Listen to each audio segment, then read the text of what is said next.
We are live, by the way. Wait. Oh, hi there. Hello. Sorry about that. All right, folks. This is totally casual, totally unfiltered. I'm going to drink my first one here tonight is going to be a nice Sam Adams American Light. Crispy and smooth, it says. Nice. Crispy beverage. I don't have my hottest homie with me, but... and I'll just say I'm drinking not coffee. Not coffee. Well, cheers for election night. Yeah. Well, we're going to be looking at some of the races that are super important to gun owners, super important to the direction of the state, super important to breaking the establishment death grip on the levers of power in Ohio. And so Rob and I have already been watching some of these numbers. And Rob, where do you want to start off? I mean, we're going to screen share so you guys can kind of follow along with us as we talk about some of these things. But yeah, let's jump right into the gubernatorial out of the gate. Let's do that. Let's go to the Secretary of State's website for that one. I think. Is it this one, right? This one here. There we go. Yeah. All right. Yep. Here's the current vote totals as they currently stand. This is all very live. You can see the refresh at the top is counting down. So the thing that really sticks out to me, and for all those of you guys watching, this is still very early. I mean, very, very early. As you can see, we only have 1.8, or now it says 2.66% of precincts reporting for election day precincts. So most of the votes you see here on the page are early vote. Right. But what's very interesting to me is that there was no contested primary for governor on the Democrat ticket. And yet somehow there's still, what would that be? Roughly 38,000 votes ahead in terms of just raw votes cast so far. Yeah. I think those are going to change a little bit. 41,000 some change. Yeah. Okay. Yeah. So, I don't think that this margin is going to hold steady all night, just because typically Democrats do like to vote early and often. So I do think that this margin will definitely shrink, but it is interesting though that there's definitely a discrepancy here. Many more Democrats vote casts so far.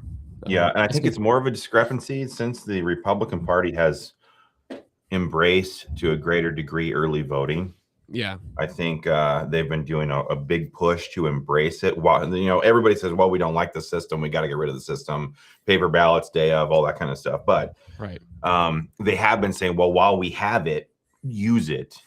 And so definitely the Democrats, they're going to, like you said, they're going to outperform Republicans. But but the other thing that's interesting here is as I look at the Casey Putsch and Vivek Ramaswamy race here, obviously Vivek is winning big time in the early vote. I'm not surprised by that.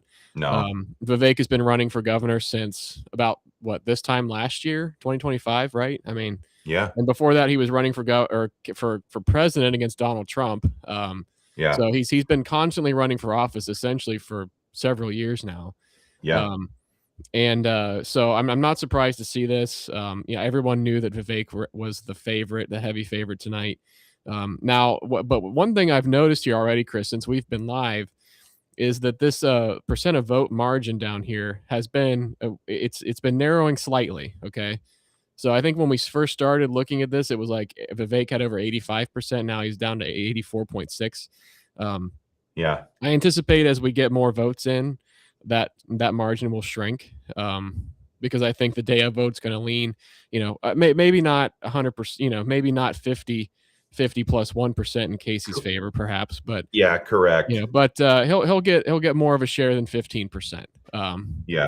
His strength, Casey Putsch's strength will be in the day of vote. Of course, that's where he's going to get the better turnout in terms of actual percentage points. So go ahead. Oh, I was just going to say, and one thing I'm very, very interested in. Let me just toggle over here real quick. Let me look at the county breakdown here, because folks, what I'm very interested in tonight is, like, for example, you see here Adams County. We're talking about a county that's right on the Ohio River, southern Ohio, southwestern Ohio. This is just early vote. 0 out of 21 precincts reporting. Casey's already at 28.39% in Adams County.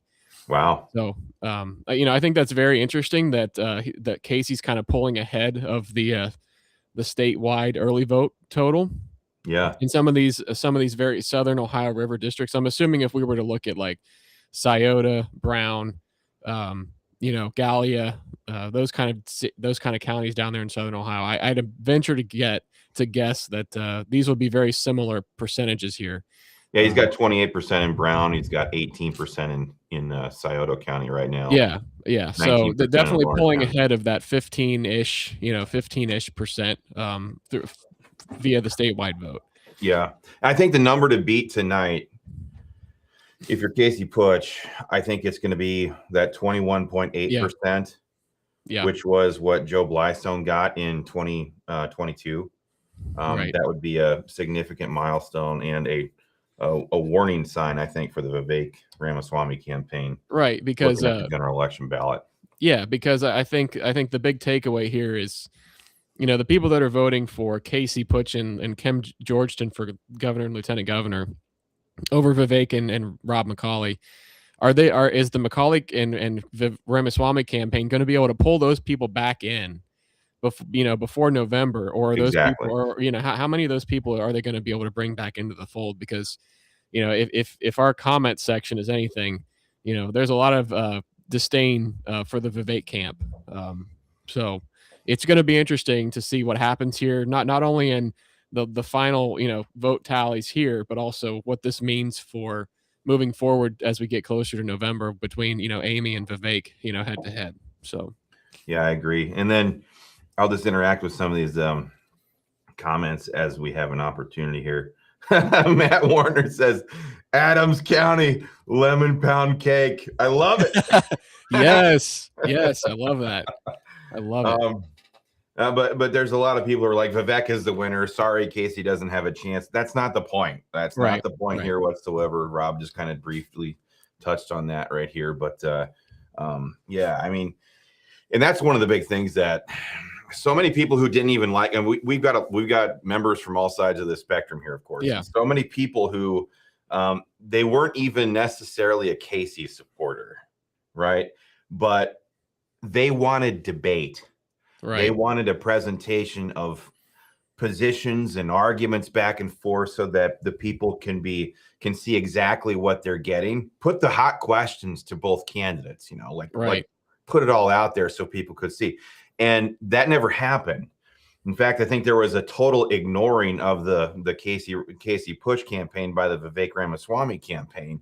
And that may be a winning strategy for primaries if you're the Trump endorsed candidate in Ohio and all that different kind of stuff. But it's in an election where we've been watching special elections all across the country go towards the Democrats because they have one message, and that is President Trump.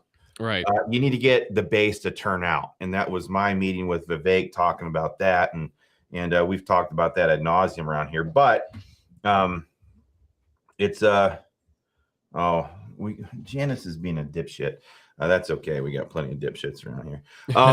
We can handle a few. We can handle a few. Yeah, and that's gonna be the coalition members that Vivek is gonna have to bring together and get him across the finish line against Amy Acton. Let's bust into some of these other more fun races now. Yeah. Where do you want to start, Chris? You want to go to the General Assembly here?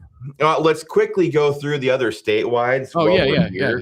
Okay, let's do it. And then we'll take a look at some of these other things. So, and by the way, Janice, you just watch the way you talk on here. This is OGO's platform. I will drop a ban hammer on you if you continue all that kind of crap. So, just keep it nice, keep it polite, keep it civil, and we will too. Yeah. So, all right, what do we got here? Yeah. We're taking a look here at the Secretary of State's or the Secretary of State website for the Secretary of State's race, rather. Yes.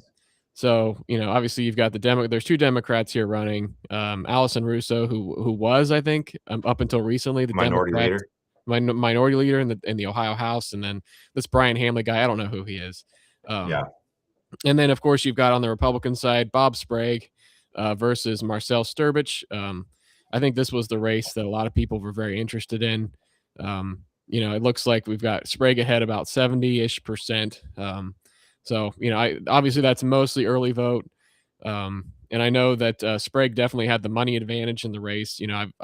I was witness to several of his ads, on TV and stuff like that. So I definitely saw, a lot more from Sprague. I think a lot of people think, Sturbich is more of the grassroots, firebrand challenger candidate, which, of course, as you all know, Marcel Sturbich was signed our survey 100% pro-gun for the Secretary of State's race. And Robert Sprague was sent our survey via certified mail, received it at his house, and then didn't fill it in. So he got an F rating from us for that. Yeah. By any account, by any objective standard, Robert Sprague was running for governor until that avenue got cut off from him by President Trump and Mike DeWine. And then he this is a guy who was in the legislature, then bounced up to where he's at now, and now he wants to run for Secretary of State. He is literally the definition of one of the Columbus merry-go-round riders. Yeah. Whatever. I mean, who else is in that? Frank LaRose is in that. Keith Faber is Keith in that. Faber. Yeah. Definitely those three. Yeah, these guys think they're the only ones who can run anything, and there's meanwhile, like, Ohio's been under Republican control for years and years and years, and all the metrics keep falling and falling and falling with these guys at the helm of everything. So all right. So right now, what percentage of the vote is in? Where do you see that on? Yeah, so you see right over here, precincts reporting about 4.09%. And as you can see right here, number of counties reporting absentee votes. So we still even have 4 counties that haven't even reported their absentee votes yet. Yeah. And so we have about 1,200 outstanding, military, overseas ballots and provisionals that have not been counted yet. Yeah. So Bob Sprague doing a pretty good job on the early ballot. Yeah, pretty good showing on the early vote for Bob Sprague. So we'll see how the day of vote shakes out. But that's kind of where things stand. Looks like he picked up a few votes here. I don't know where it's hard. You can't really tell where these precincts that it just refreshed where they're coming in from. Right. But it looks like he's widening the lead a little bit based on this last dump here. Yeah. So where do you want to go next? Let's go to the treasurer's race. Yeah, let's look at the treasurer's race. Okay, this one's very close. Wow, so far.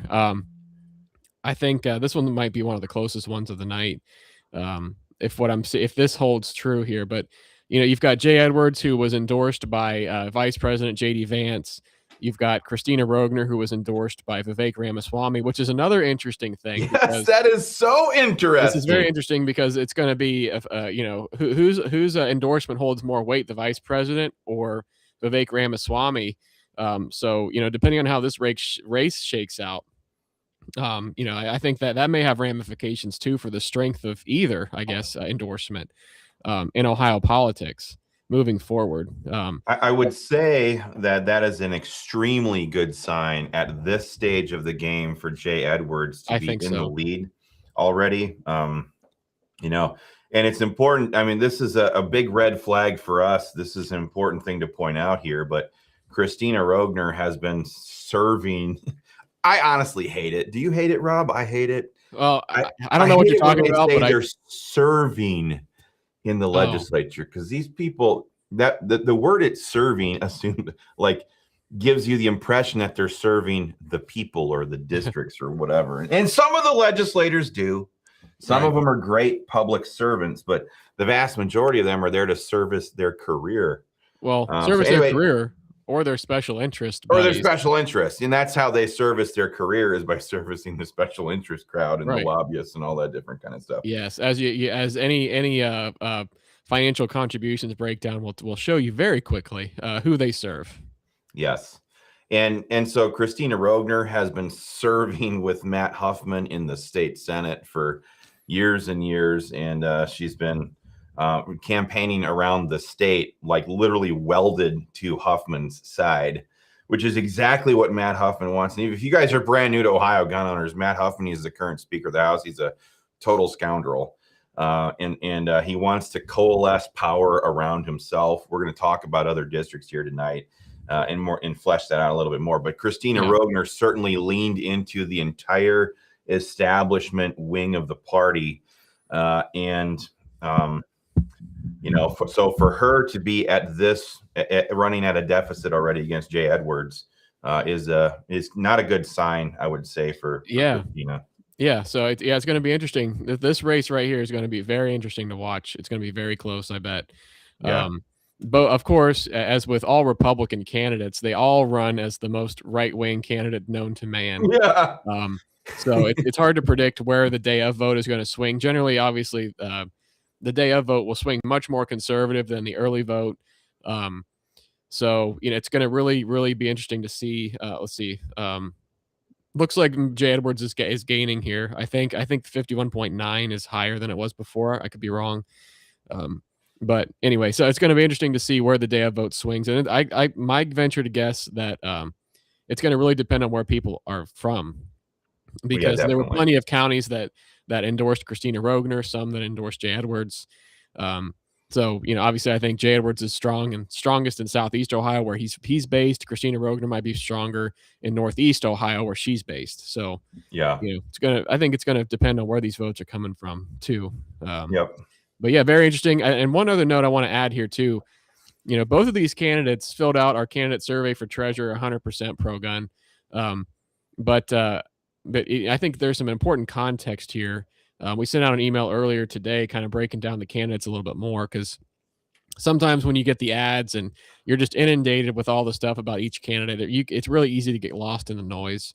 But, the fact of the matter is, I think it was, when was it, Chris? 2020 or 2019? I forget what the year was, but Christina Rogner was the chair of, when she was in the House, was chair of Federalism. 2018. Yeah, House Federalism. Yeah, maybe it was that far ago. But she was, correct me if I'm wrong, but she was holding up constitutional carry in committee. Is that right, as chair? Yeah, she absolutely did. And then she lectured me, though, how now is not the right time. And you gun owners just think you should always get what you want when you want it.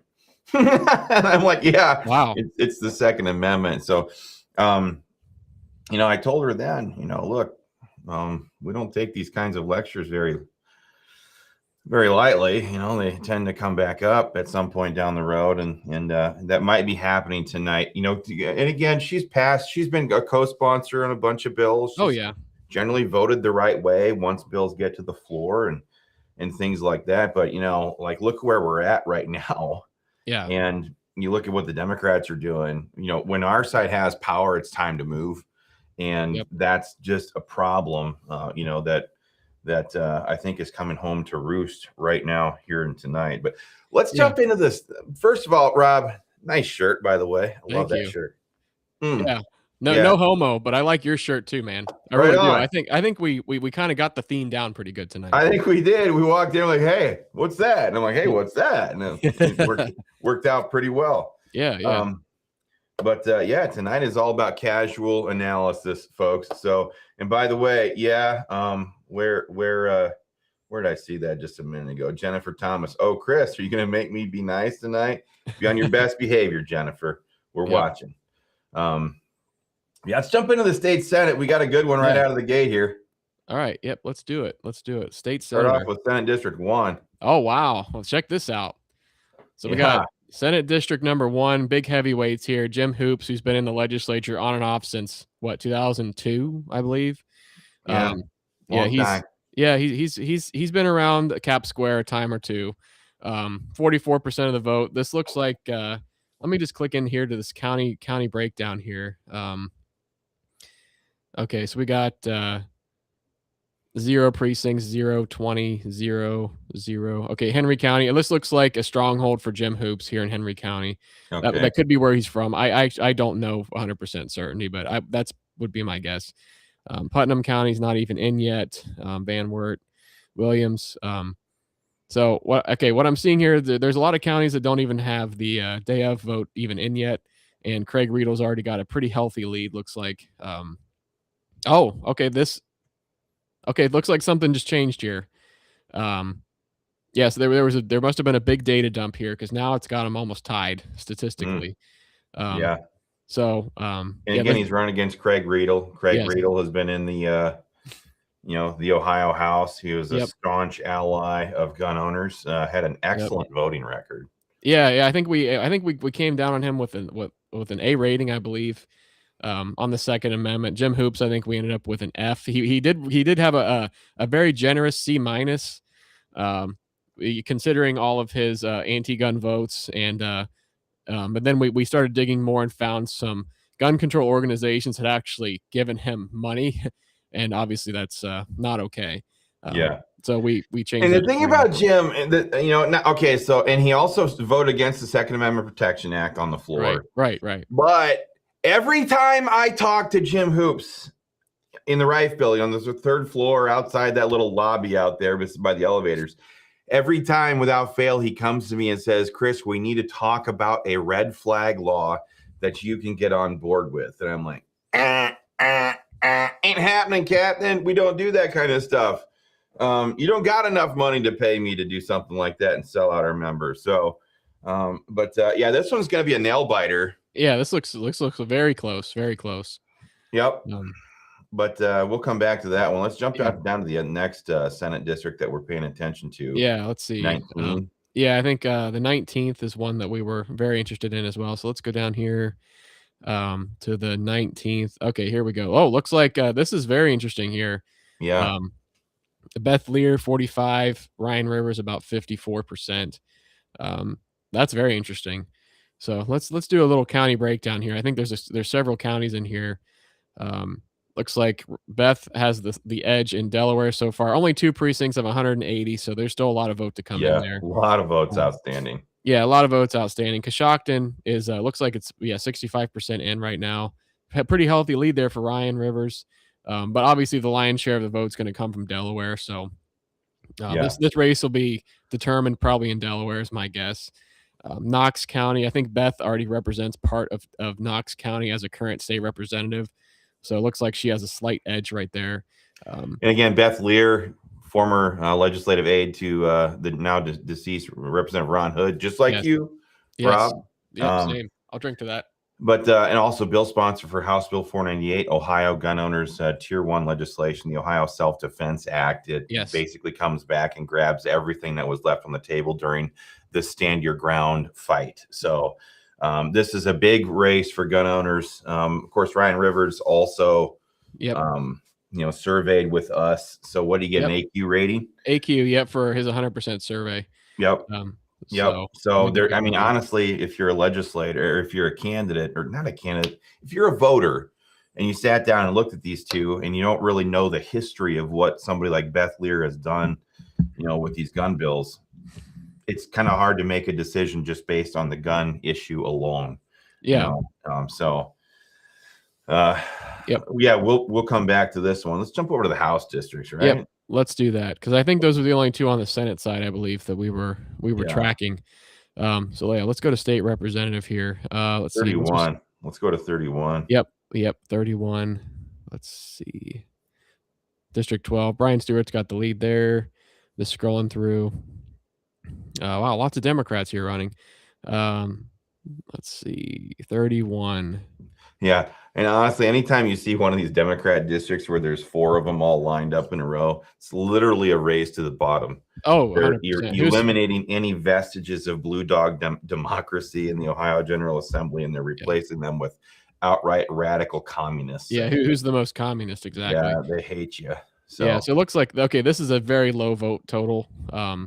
So looks like Cahill's got this is probably the early lead advantage here, 70-30. Let's look at the county breakdown here. It's just Summit. Okay, so just Summit County, no precincts reporting here. So this is just solely. Oh, I got to scroll all the way back down here. Solely early vote. This one's still very early. No, we can't. There's no way to call this just yet. Of course, Stephanie Stock got an AQ rating from Ohio Gun Owners. She signed the survey 100%. She's also been pretty heavily involved in just the freedom movement in general, very involved in medical freedom, stuff like that, if that's something you care about. Mike Cahill just outright refused our survey. I believe he told some folks that he just wasn't signing surveys, but yet he signed others, I think. So I don't understand that one. I understand it. This yeah. is the deal with Mike Cahoe. Mike Cahoe donated $80,000 of his own money. This kid's like, how old is he? Like 21, 22 years He's old? definitely younger than me, that's for sure. Yeah, younger than you. And he donated $80,000 to OROC, which is Matt Huffman's leadership pack that he's using to punish conservatives this time around. And so this guy is wholly owned, lock, stock, and barrel. He's got no like life experience behind him. He just has the caucus apparatus, and they're using him as a vehicle to try to make sure that Stephanie Stock never makes it into the legislature. That is exactly what's going on with Mike Cahoe. Yeah. Total extension. The whole focus of that race in House District 31 is the reelection of Matt Huffman as Speaker. That's what he's doing. He's dumping money into that. So yeah, and I believe wasn't it didn't we find some lobbyists that were contracted for gun control organizations funneling money to Cahoe also? We sure did. Yeah. We sure did. I'm trying to remember that one in particular. Maybe there was some AI Jacob money too, right? Yeah, AI money. That's right. This just like completely like a wholly owned subsidiary of the establishment and the special money interest groups in Columbus. So right. Which are becoming increasingly more and more global companies rather than even just like in Columbus companies. It's crazy. Oh, yeah, for sure. It's crazy. All right. Should we move on? Yeah, we'll be watching 31 all night, folks. Yep. There's still plenty more votes to come in here. This is only the beginning, so we'll be here watching that one for a while. Let's get down to what was another one? House District 40. We didn't really cover this one too much. These were both well, I don't know if we want to cover it or not, but 40, Rodney Creech and J. Todd Smith. Yeah. I mean, we didn't like drop into that race at all, but we know both of those guys. And honestly, Rodney Creech is a co-sponsor of the Second Amendment Protection Act this time around. He voted against it last time. He made some changes and he jumped on board. So that's really cool. J. Todd Smith, both of these guys signed our survey 100%. So we are not in on that race. I imagine Rodney this is his last 2 years, I believe. Yeah, I think you're right. After this, he's termed out of the House anyway. So I think we'll see J. Todd Smith back, and that's probably a good thing. So what else we got here? Let's see. Let's get down to my favorite district. House District 45. Jennifer Gross is winning 100% of the vote because she is unopposed because she's one of the greats. Yes. So that's 100%. Fantastic. A+ rating and is 100% in the lead. So we love to yeah. Keep at it, Jennifer. Keep at it. You're doing good. That's right. All right. Where else we at now? Let's see. We didn't get involved here either. We actually didn't get a single survey signed in this race.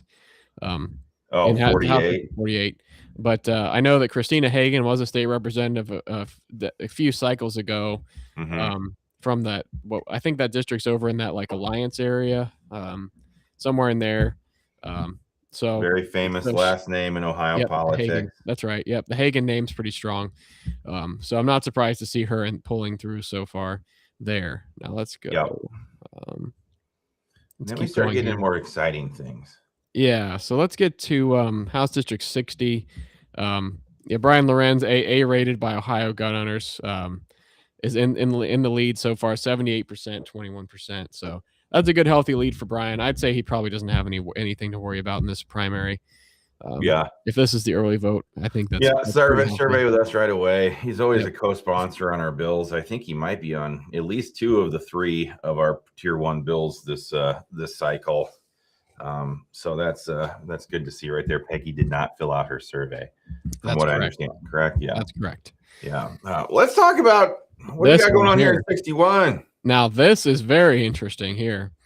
Of course, Andy Brenner versus Sean Stevens, House District 61. We're talking about part of Delaware County. I think it's like the part of Delaware, part of Knox. Kind of like it's kind of a weird looking district. It's like kind of the city of Delaware and some of the Galena, Sunbury, Westerville, part of Delaware County, and then you've got some parts of Knox, kind of like to the west of Mount Vernon.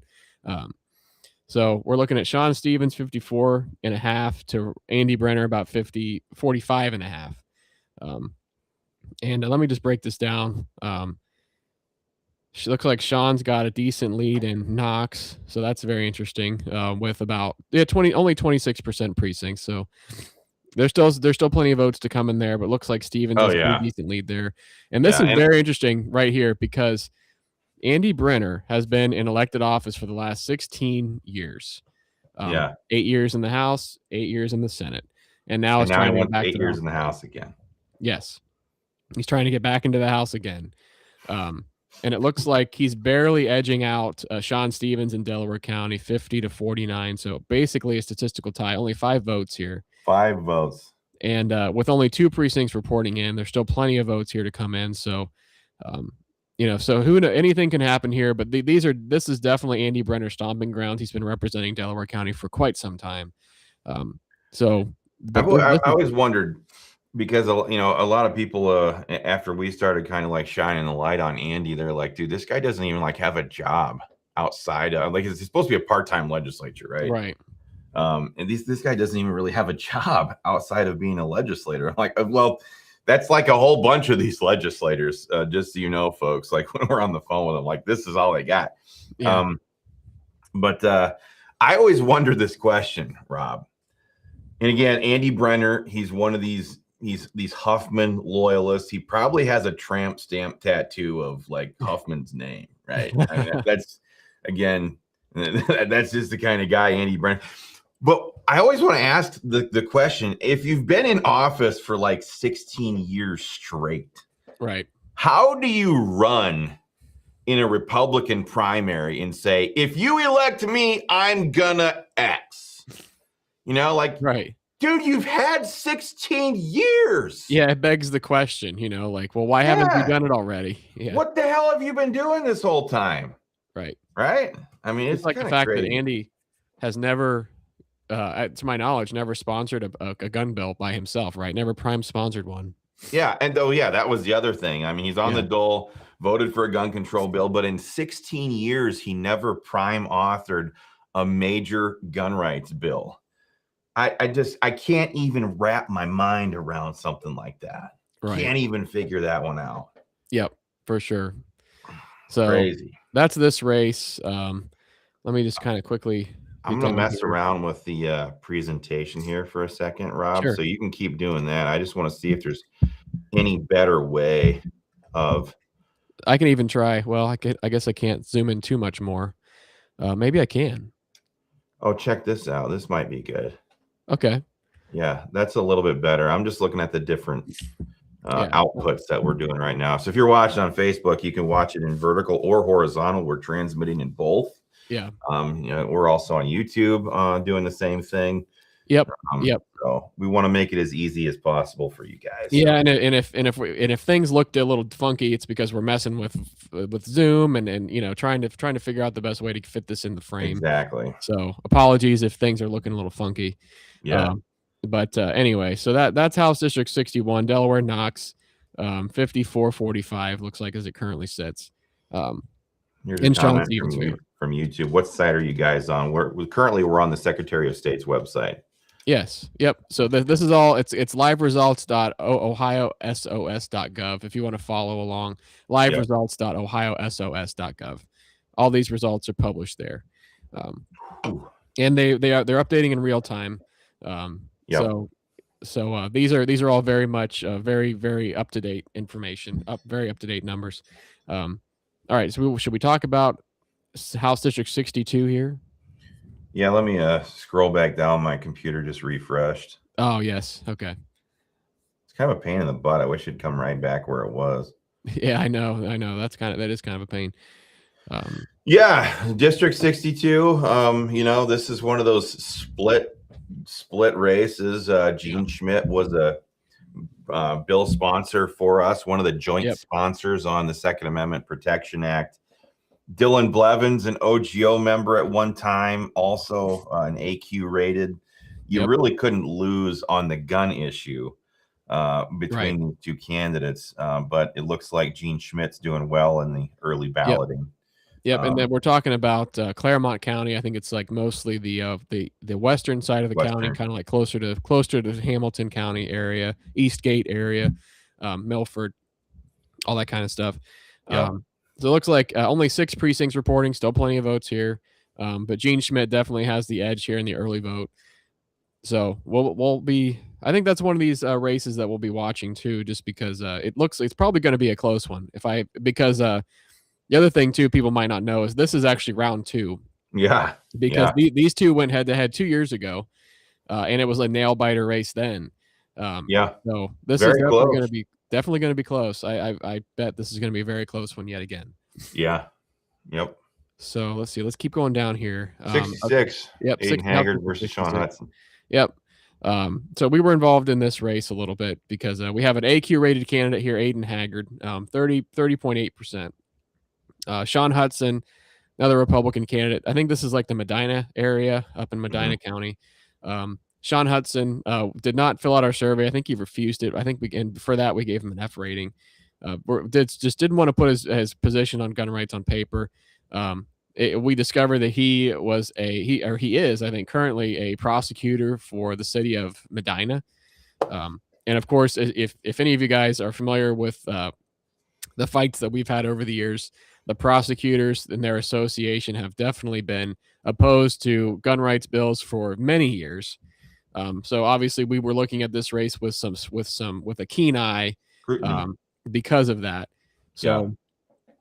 And of course, we had Aiden Haggard complete our survey 100% pro-gun and earned an AQ rating from Ohio gun owners. And so that's where this race sits right now with Sean Hudson with the healthy lead there. Yep. I'm assuming this, Chris, and this is kind of speculation. I don't know for certain, but I'm sure this is probably another Matt Huffman special here. I guarantee putting his thumb on the scale. So that'd be my guess. Yes. Well, I got another refresh, so okay. I'll just keep scrolling down here till we find. Yeah, go for it. Let's see here. 81. Yes. Yep. We'll go get there. All right. House District 81. Brandon Moskwa versus Patty Rocky. Brandon Moskwa was the only candidate in this race that surveyed with us 100%. Patty did not complete her survey. But she definitely has a very healthy lead here, 71-28. So with that kind of a lead, with already 5,500 votes in, I'd be shocked if Moskwa pulled this one out. Looks like there's quite a few votes already reported here.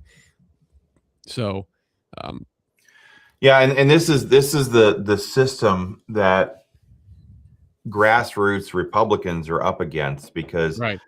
We all saw the letter a couple of weeks ago. It was a letter from Matt Huffman to the Ohio House or to the Ohio Republican Party, the ORP, asking the ORP to endorse his slate of candidates. And so a lot of these races where it might have been a fair fight, all of a sudden, and I'd have to check that letter again. Yeah. But all of a sudden, if somebody like Patty Rocky gets the endorsement from the Ohio Republican Party, well, then she also gets to run mail out at 18 cents per piece on postage. She gets to run as the endorsed candidate before the people in that district even have a chance to weigh in. Right. And then the endorsement always comes along with the leadership PAC's financial assistance, and the speaker's PAC is being funded by the Haslam family, the sports bettors. Yep. All these AI data centers, they're all funneling money into Matt Huffman because they want to control the opposition, right? We have all of these angry grassroots that are getting all fired up about a bunch of these different issues. And so instead of dealing with all of those individually, what those entities are doing is they're dumping money into the speaker. They sit down and they have a meeting with them and say, hey, we want X, Y, and Z legislation. In return, we'll dump money into your campaign account. That happens all the time. Of course, everybody always attacks Larry Householder. Every speaker pushes money around or pushes votes around in exchange for money to keep them in power. That's the way the game works in Columbus. And so you look at a race here, Brandon Moskwa versus Patty Rocky. Well, that could easily be another one where the grassroots candidate is instantly at a fundraising disadvantage, a spending disadvantage, a media disadvantage. They bring ad creation capabilities. They bring the creative. They design the mailers. They do everything. It's a Yep. campaign in a box once you get the ORP's endorsement. Yep. And that is the rigged system that's going on here right now in a lot of these different races. And I'd have to look at the list and go back through her campaign disclosures, but I think I know what you'll find there once you do. Well, I know one thing that was interesting too that I've just, as you were speaking, remembered here is that I remember when I was looking into Patty's her contributions history in terms of who she's given money to in the past, because we like to do a deep dive on these folks, just to make sure we know everything that there is to know about these people. I discovered that Patty Rocky here. Oh, okay, it just refreshed on me. Hold on. Ended up giving thousands, I believe, to the State Central Committee PAC, or the Republican State Central Committee in general. And then that was like a year or two ago. And then, of course, now this year she got the endorsement by the party State Central Committee. So I just thought that was also very interesting that happened. Yeah, it's a big sham. Yeah. So let's go to District 86 real quick. Yep. Okie doke. All right, here we go. So, all right, looks like Ben Weber's got a lead here with 44%. to Wesleyan Davis's 28.8 and Stephen Wolf's 26.9. It looks like there's a decent amount of votes already cast here. So let's just look at the county breakdown and see what's happening here. It looks like Ben has a pretty healthy lead in Marion County and is edging out with everybody else in Union, which obviously is where the majority of the population is in Union County in this district. So interesting to see that Wesleyan actually is coming in third in Union County. But I think all three of these candidates are based in Union County. So I guess all three of them have a claim to Union County. But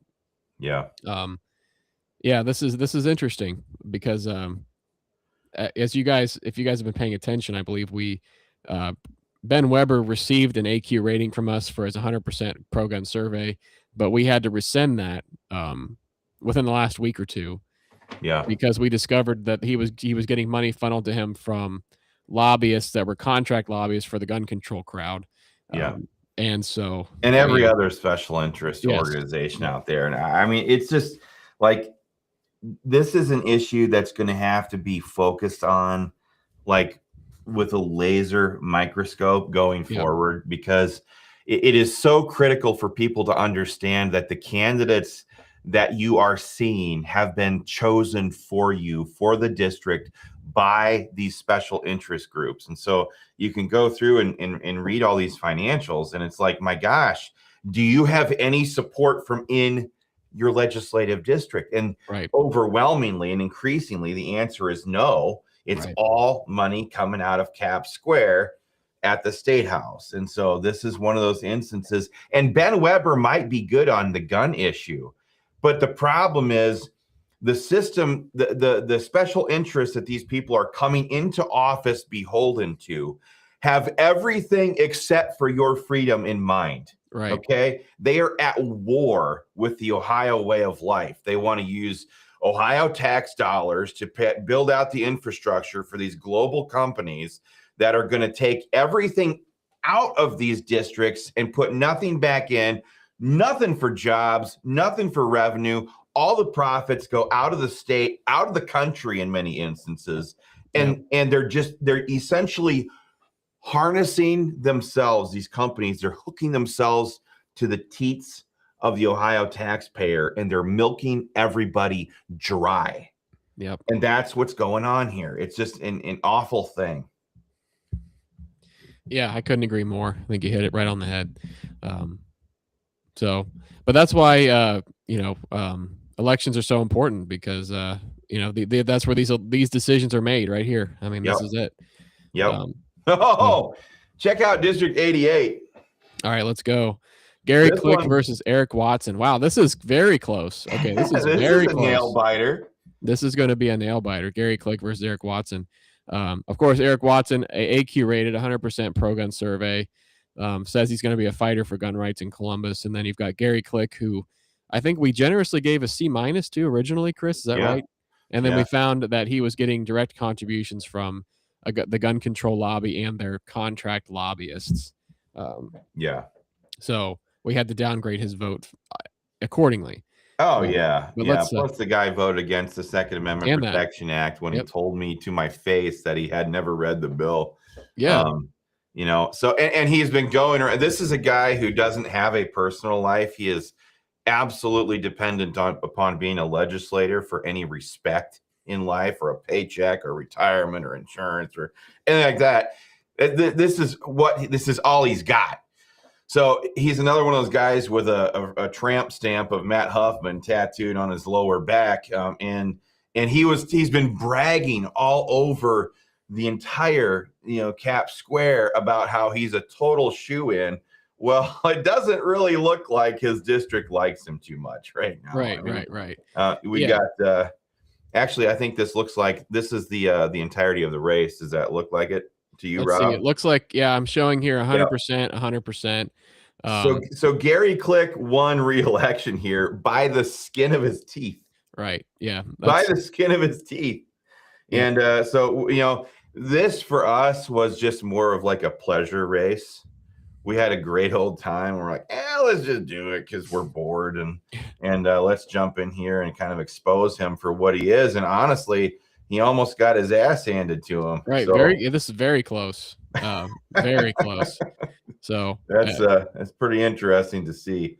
Yeah, I think this is probably going to be much closer than anyone on Cap Square anticipated, and so they're going to be looking at this one with a micro or a magnifier very closely.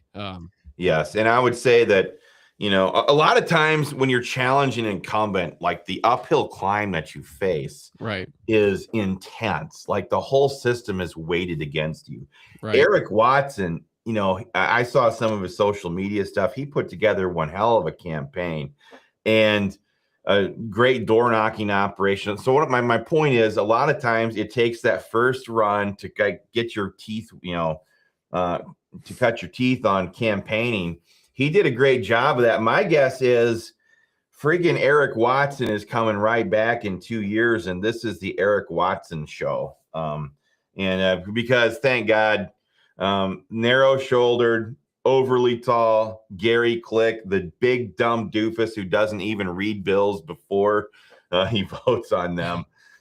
He's term limited. He's term limited. Mr. Tramp stamp tattoo of Matt Huffman, Gary Click. He's term limited. So that'll be I think we're going to see a lot more from Eric Watson in the near future. So yes. That's fantastic. Anything else that's contested right here in the House side? Because let's look at House District 93 here. Larry Kidd versus Jason Stevens. I think Larry Kidd refused our survey. We mailed it to him. He didn't fill it out. Jason filled it out without hesitation. He was the House Speaker once before. Actually brought SEPA to the floor at the end December of 2024, allowed that motion to take place, allowed the vote to happen. That gave us the vote that we've been using. Obviously, we didn't get it, but it put everybody on record, and that was because of Jason Stevens' leadership. Obviously completed the survey 100%. Everybody was in a rage at us. They're like, "Oh, he's blue 22, blah blah." Matt Huffman, he's gonna hang the moon and weld a big, huge edition of the Second Amendment above the dais right there in the Ohio House if he gets elected Speaker. And we're like, yeah, bullshit. This guy is a total swamp creature. How can you guys even believe that? Anyway, Larry Kidd was recruited specifically by Huffman to try to take out Stevens because Stevens put rock solid bills on the floor of the House for a vote, and he exposed a whole bunch of people in the process. There is a reason why Gary Click almost got taken out tonight by Eric Watson. It's because Jason Stevens put SEPA on the floor and got a vote. There's a reason why Sarah Carruthers is no longer in the legislature anymore. It's because she was opposed to these bills that Jason Stevens was running. So Yep. this is a big thing for Jason Stevens to basically stand up and give Matt Huffman the giant middle finger that Huffman deserves. I love to see it. So yeah.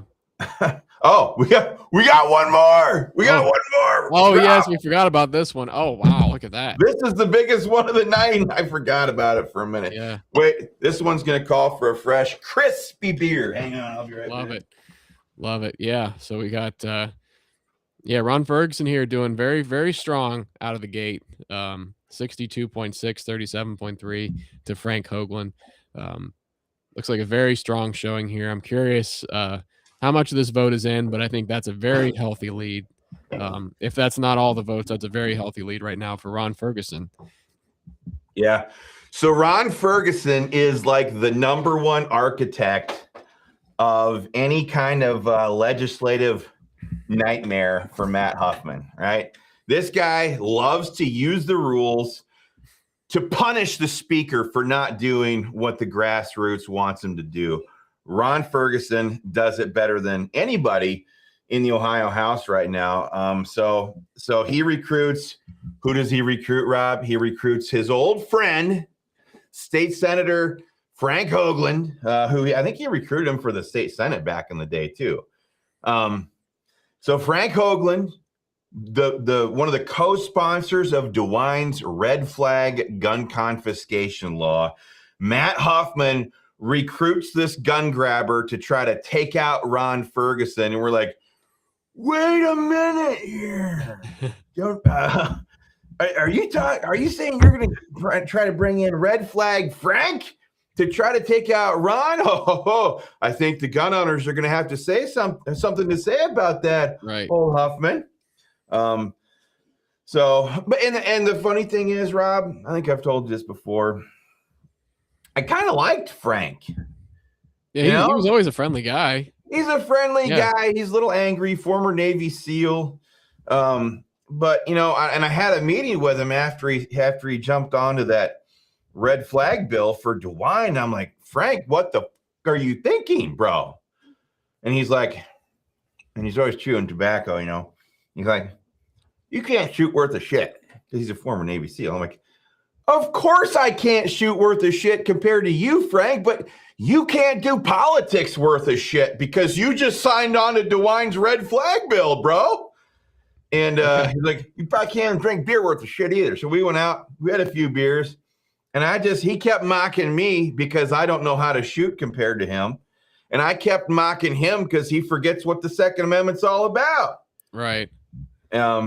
So anyway, he tried to take out, and when he called the office, Rob, you're the one who talked with him. Yeah. Explain what that was all about. Yeah, he called the office right after he filled out the survey, or maybe he was in the process of filling it out. I can't quite remember exactly, but I remember him telling me specifically that Matt Huffman asked him to run, and that was the thing that really stuck out to me, was that the only reason he's running is because he has Matt Huffman's support and encouragement. Why would you say that out loud? Yeah, he told that to me directly. Like that was some kind of, something that was gonna mean something. Well, it did, but it didn't mean what he probably wanted it to mean. Unbelievable. I'm gonna check out these percentages here real quick in these counties. Yeah, way over there by the river, right across from Wheeling. Yep. Belmont, Jefferson, and Monroe counties. Okay, we got 100. So this is the thing here. We got 100% of Monroe reporting. Obviously, it's the lowest part of the vote count in the district. But Ron Ferguson hauled in 63%. Frank Hoagland's 36%. You got to make up a lot of territory in places like Belmont County. In Jefferson County, Jefferson County, in order to make up for those percentages. I'm not talking about the vote. Yeah. I'm talking about the percentages. Oh yeah. And you look at these other two counties, you see a similar pattern. You see 65-34 in Jefferson. You see 58-42 in Belmont County. So yeah, Hoagland's got a lot of ground to make up tonight, and I don't think he's going to do it. Rob, what's your over under on this? Oh, I think I think the chances of Frank pulling this off are slim to none. Let's just say that. I think they're slim to none. I think, well, let me just break this down again. So it looks like 36% of the vote in from Belmont. That's Frank's best county right now. He's sitting at 42%. So, I mean, he would have to flip the script right here in Belmont County. Yeah. I mean, big time. Yeah. In order to make up that ground. And I just don't see it happening. I mean, usually these No. percentages will hold true throughout. I mean, very, very few Exactly. changes. Yeah. So yeah. Unless there's a big, huge metro, population center that's, still coming in. That's Frank Hoagland's, stomping grounds. But, right. I don't see it. Well, number one, Frank's not a people person. In fact, one of the reasons why I like Frank Hoagland, this is one of the biggest reasons why I kind of liked him individually. Now, we don't let our individual relationships with these legislators ever cloud our judgment. That's why we came in hot and heavy exposing Frank Hoagland here. But he showed me a video on his phone of him. He's like, hey, you want to see a Suburban learn how to fly? He's always got that huge wad of chew in his lower lip, right? Yeah. You want to see a Suburban fly? I'm like, yeah, sure. Who doesn't want to see a Chevy Suburban fly, right? Right. So he pulls up his phone. He's like, this was just yesterday morning. And he shows me this video. And like, he's an explosives expert. And he like blows up this Suburban and like launches way up in the air. I'm like, dude, that is so cool. Yeah. And so half of me is like, oh man, I hope he doesn't get super ticked off at me that I'm telling everybody that he publicly co-sponsored red flag laws because the guy's an explosives expert. But I know Frank. I don't think he's going to come that unwound on me. But hey, this is our job. We do politics. We do gun politics. We don't let personal relationships get in the way of advocating for our members to the legislative class. And that's what we had to do with Frank Hoagland here. And it looks like the voters out there in House District 96 are going to relieve Frank of the burden of public service. Yep. And honestly, at the end of the day, I think Frank is going to be like, good. I don't want to do that anyway. Last I heard, Frank had a camper and he's going all around the state of Ohio to all the places that Simon Kenton was known to have camped all around the state of Ohio. And that's pretty neat. Going to those places. I'm like, Frank, go back and do that. You're not an ass kisser by nature, Frank. Just don't go there and slobber on the backside of Matt Huffman. It's so gross. Yeah, gross. For sure. Disgusting. Now, speaking of disgusting, what you got there? I'm a big fan of Sam Adams, right? And I love that flag. I got that flag. Yes, it was the Sons of Liberty's flag. That's nice. And so I looked at this, so I'm like, I got to have that just because I like the can design. And now I'm looking at it and it says Blueberry Lager. Oh, really? Oh, Bro, come on. That is not good. Man. But here I go. All right, let's go back to the top of the ticket. How about that? Yeah. Well, let's do a check-in. Let's do governor again. Let's check in here. Yes. Let's see. We got what's the percentage? 35% of precincts reporting. Okay, looks like Casey's sitting at about 18, Vivek at 81.9.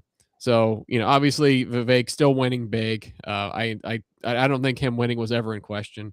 But I definitely have noticed, I think last time, Chris, we tuned in here, Casey was sitting at about 15% of the vote. Is that right? Yeah. So this is definitely a little bit higher. So it looks like if this 35% number is correct, that there's still, 65% of the vote remaining to be counted. Yeah. This number could go up more. So yeah, and the margin, yeah, it could. What'd you say? We're going to be watching Adams County down there like a hawk. He is at 70-30 down there. Yeah, so he's already pulling almost double, not quite double of the statewide average down there. But that's that's interesting for sure, because I mean that's kind of ground zero for where this part of the state's kind of ground zero for his Silicon Valley of the Midwest, right? His idea. Yep. So it's going to be really interesting to see how these numbers fall when the dust settles. Yeah. If this holds true or if it's a lot closer than this. So. Well, and this is precisely where I told him when I met with him. I'm like, this is where I think the problem is going to be against Lion Amy Acton. And just for those of you low info voters who like to come on here and who are like, what are you going to do? Vote for Lion Amy? okay, that is the stupidest thing in the world to talk about. All right, because we all know what Amy Acton is. In fact, it was us here at Ohio Gun Owners who were like leading some of the rallies outside of the State House against DeWine and the Dr. Lockdown and their total tyranny. Like there's photos and news stories of us running these rallies, not just in Ohio, but Google the Door Brothers. You'll see a lot of information there. And people, and my point to Vivek when I met with him in person was, look, people aren't sitting there trying to figure out they're going to go vote for between Amy Acton or you. They're trying to figure out if they're going to get off the couch and go vote for a Republican at all. Right. And I said, in particularly the 2 tiers of counties along the Ohio River Valley, that's where I think this race in November could be won or lost. Yep. You know, and that is where the disconnect comes in when he's standing there saying we want to make the Ohio River Valley the Silicon Valley of the Midwest. It's like, have you been down there and talked to some of these people? You know, and so this is what the Vivek campaign is going to have to figure out. Yeah, I agree. Yeah, and that's always the big question. It was never about, is Vivek going to pull it off in the primary? No, it's always about, is Vivek and his campaign going to be able to pull these people back in? These people, down in Adams, Brown, Scioto, Gallia, all like you said, Washington County, all these folks along the River Valley. Are they going to be able to pull them back in, or are these people just going to stay home in November? That's the question. Yeah. Yeah, that's what the campaign is going to have to get to work on. Right. Very, very hard, very hardcore. Yep. And sell. You're gonna have to get down there into the River Valley there and sell Silicon Valley to these Southern Ohioans, these Appalachian Ohioans. So you got to sell that hardcore and see if you can make it stick. Yeah, I know a lot of them. Now I say is good luck. Right. Good luck. Yep. Good luck. That's it. Okay. Let's go back. Let's go check out the Secretary of State's race again here. Can we jump in on the judicial one real quick? Oh, sure. I saw a comment of somebody wondering about that because I was wondering myself between O'Donnell and Andrew King. Now, we did not survey this race, and we should have. But I did meet with Andrew King at a Young Republicans Christmas party a little while back, and he was talking very favorably about the Second Amendment, but that doesn't mean anything to us. We don't. A politician's word is the lowest form of political integrity. Right. Yep. Right, Rob? Absolutely. Yes, it is. So what do we got going on here? Looks like Colleen O'Donnell is currently ahead in the plurality, 32.8. Andrew King in the second place, 29.5. Still plenty of votes, only 41% in. So this could change, but it looks like Colleen is she's currently in the lead. Andrew King coming up in second place, right on her heels. So this one will be another interesting one to watch. So yeah, definitely. I would think that Andrew King has a pretty good chance in a lot of those Southern Ohio places as well. And sure, both these candidates are going to have their strong suits, but for sure. Yeah, let's get out of the judicial anyway. Okay. All right. Let's jump over to Secretary of State. Yeah. All right. So it looks like Sprague's holding on to the 70-30 lead here. Very healthy lead for Sprague. I'd say this is going to be pretty hard to make up the difference on for Sturbich. But very strong showing by Sprague on this. I was honestly thinking this was going to be much closer. I think a lot of people were thinking that. I did too. Yeah. So the fact that Sprague has pulled this massive lead is interesting. But this is another one of those things where Sprague has institutional money. He was endorsed by the party. He had access to all those resources. Sturbich was definitely more of the outsider firebrand, candidate. Yeah. In the race. So, the odds were already stacked against him. I'm not saying that as an excuse, but that's just kind of the reality of the situation here. So, we'll obviously we're going to be digging into the financials once the smoke clears from this primary. But I think you're going to see astronomically larger amounts of money spent by Robert Sprague to buy this kind of exposure and resulting votes than what Marcel Stribich was able to put together.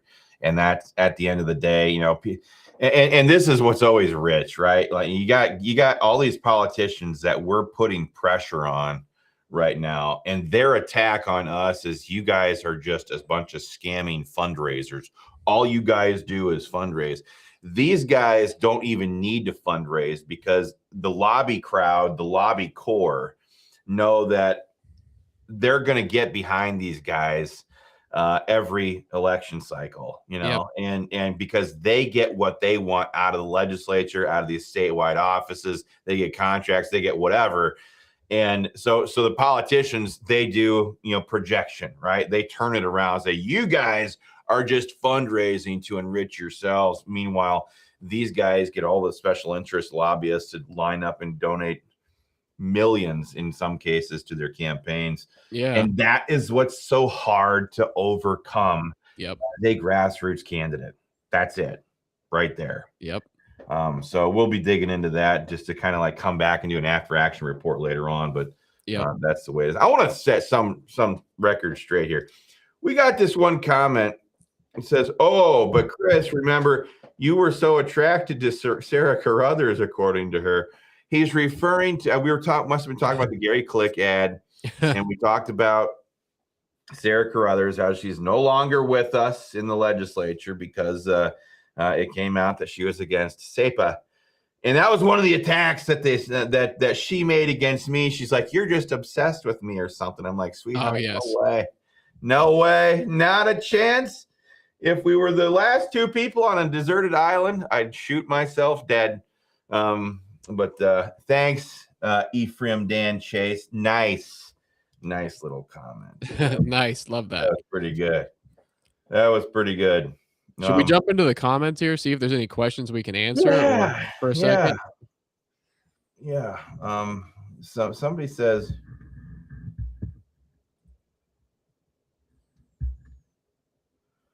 I don't even know. That whole living wage thing, I'm just not even going to go there. What other ones you see in here? Let's see. Someone's asking for an update on House District 31. Oh yeah, let's do that one real quick. I'll just do that one real quick for you, Jeff. We'll get right over there. We'll do a speed route. We'll do a speed run through some of these races, and if you guys got ones that you want us to take a look at, we'll do that really quickly. So Dave Kessler says the same thing. Dave Kaiser says, "How did Stephanie Stock do?" Looks like she's currently at 33.5% to Mike Cahill's 66.46%. All right. And let me just look at the breakdown here. Only 6.2% in. What? But yeah, that's what it says here. 23 of 371 precincts reporting in Summit County. So what's going on in Summit County? Well, I mean, Democrats run that place, so you know your guess is mine. But look in the books. But looks like Cahill has a pretty healthy lead there. So Stephanie is going to have her work cut out for her to make the difference. And just so you all know, I saw her video on this yesterday. Cahill, unemployed, hasn't ever had a job or whatever. He's like 21 years old. There's been 24 mailers into the district on this race from his campaign or from OROC, which is Matt Huffman's PAC that he runs all this operations out of. 24. So Stephanie Stock was definitely enemy number one to keep out of the legislature. So 24 mailers, is that right? 24 mailers. That's a lot. That's a lot of mail, guys. I mean, each of those mailers. I mean, if you think about, you know, because obviously we were digging into the numbers here. We were, of course, you know, we're doing our due diligence. We're finding out how many Republican voters are in these districts. I mean, we're talking tens of thousands of people, you know, and if you're putting a piece of mail in each one of those households, we're talking thousands and thousands of dollars each time they send one of those things out. Huge. That's not including any other you know, type of advertisement. So, I mean, that's a lot of money being thrown around. I mean, no question. Let's jump to 61 real quick. How about that? Oh yeah, that's a fun one. Let's do that. Let's do that. Okay, let's get down here to House District 61. I'm sorry, guys, I'm moving quick. I'm just While trying to you're skip through scrolling, here. I'll pop this question up. What do mailers cost for the rest of us? Well, if they're getting nonprofit rates, so they're probably getting 16, 17 cents per piece postage because they get the party's nonprofit stamp status, they get total advantage over their opponents. So Right. 19, 18, 19 cents for postage plus 10, 11 cents for the mailer in the creative. So they get to run stuff out the door at about 30 cents, whereas anybody else is going to have to spend 50, 55 cents per piece. Yeah, I've heard of some mail people out with the the door. private mailings, like private slicks costing upwards of like $1 a piece. You know, if you're just running your own one-off, I've heard of some shops charging about $1 a piece. Yeah. So Yeah. So depending on the depending party, on the the party is just absolutely putting the screws to Yeah. these conservative candidates when Yep. they get in here and do these kinds of things. So Yeah. Okay. All right. You ready to dive into 61, my favorite race of the night. What do we got going on, Rob? Andy Brenner, 44%. Sean Stevens, 55.9. How much is in? Let's see. Let's look here. 53.4% roughly of precincts in Delaware County reporting, and Sean is ahead in Delaware. And also that's bad news for Andy. That is actually very bad news for Andy because that's his stomping grounds. He's represented Delaware County for years and years. So this is an indictment right here of Andy Brenner right here. This is an indictment. Yep. It's also an indictment of his wife. It's an indictment of his wife because Andy likes to stick his wife on people. His wife is all over the place. I don't even remember what her name is right now. Very forgettable, but like she is the most like Karen person you've ever met in your life. And he sticks her on anybody that offends him. Like, and he's got very delicate sensibilities or whatever sensitivities. I mean, he's the kind of guy that, like I said in my previous video, he's the kind of guy who brings a salad to a tailgate party. That's right. He's the dude who claps when the plane lands. That's the kind of guy he is. But anyway, the voters are taking a sledgehammer to his political career tonight. Yeah. So obviously, what other way could you describe it? Yeah, I mean that's pretty bad. I mean, I guess we don't know for sure which of these precincts that these votes are coming from. I mean, these could be precincts. I think Sean is from like the Sunbury area.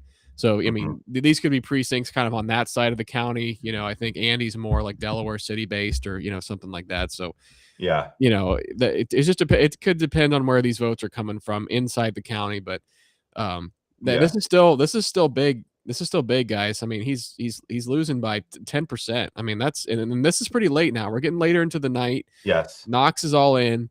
Delaware is more than half in. I mean, we're kind of getting to the late stages of this race. So yeah, that's pretty big. I mean, that's a big margin. It is big. And I think it honestly, one of the biggest things that this boils down to is that, this guy should have known to refund gun control money when it came poured into his campaign. This is a guy who for 16 years didn't do a damn thing. He didn't sponsor his own gun rights bills ever. He was always a follower. Right. And this right here says one thing. We are sick and freaking tired of getting the shaft by people like Andy Brenner who only ever do what leadership tells them to do in order to get reelected. That's the definition of the Brenner family. That's what's happening right here, right now with Sean Stevens versus Andy Brenner. That's it. Yep. I think there's a lot of truth to that, but obviously we'll let the votes decide. That's right. They could prove me totally wrong yet tonight. So yeah, well, we will see. And then here's an update here for just because we're right here, 62.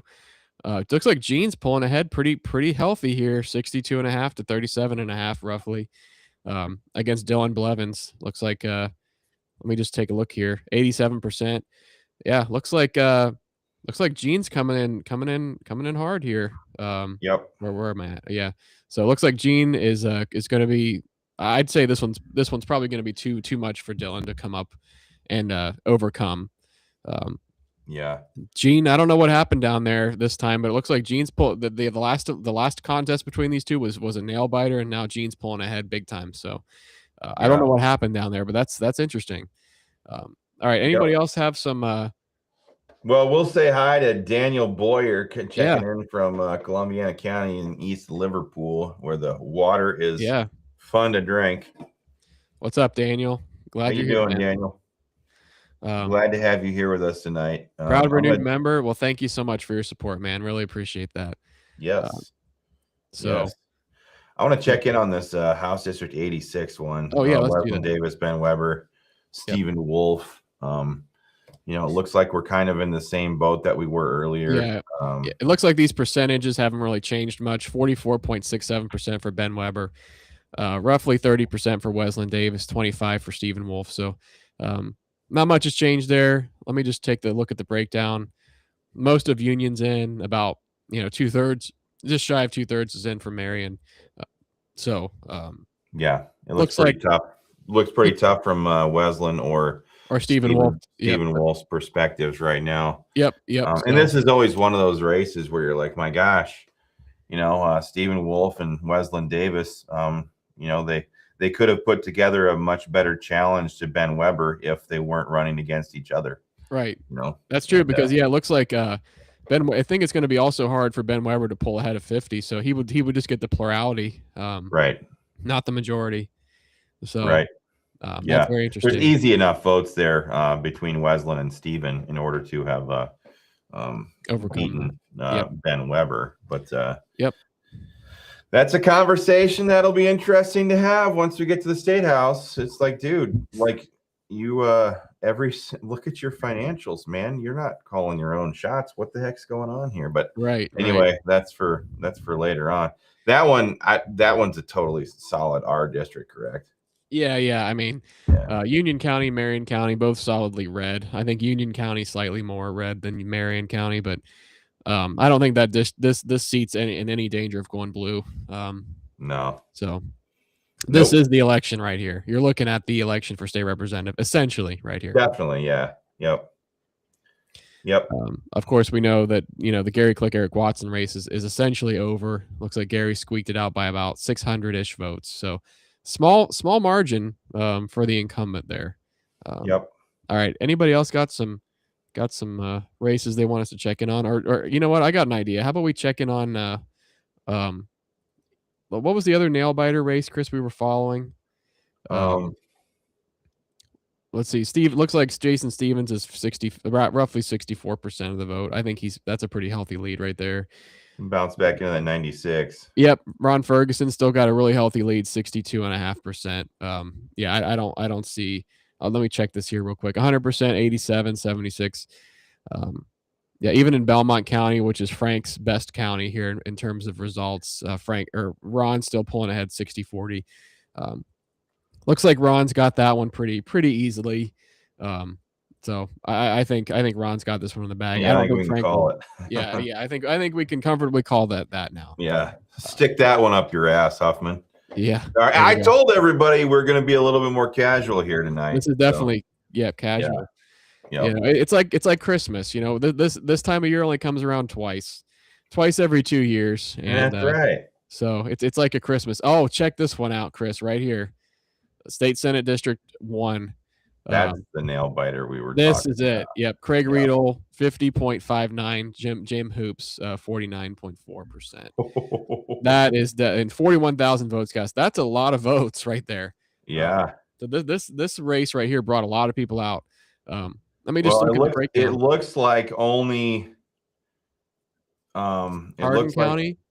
Yeah. And some of Williams. Okay, so Jim has the lead in Williams County. So with only 4 more precincts to come in, so he'll probably get the lion's share of those votes. But then you've got Hardin, which is not even halfway in. There's not a lot of votes here by comparison. Right. But it looks like Craig is winning there pretty good, 61-38. Yeah. So I think this one's still going to be close. If I had to put money on the table right now, I'd say Craig pulls this one out, but this one will be close. This might even go to a recount. And just so everybody knows, Jim Hoops was endorsed by the incoming Senate president. Help me out, Rob. Bill Reineke. Bill Reineke. Yes. And had the entirety of the establishment's backing that we've been talking about. Yes. The good news is that Craig Riedel had been a pretty dang good legislator, representative for a lot of these areas already.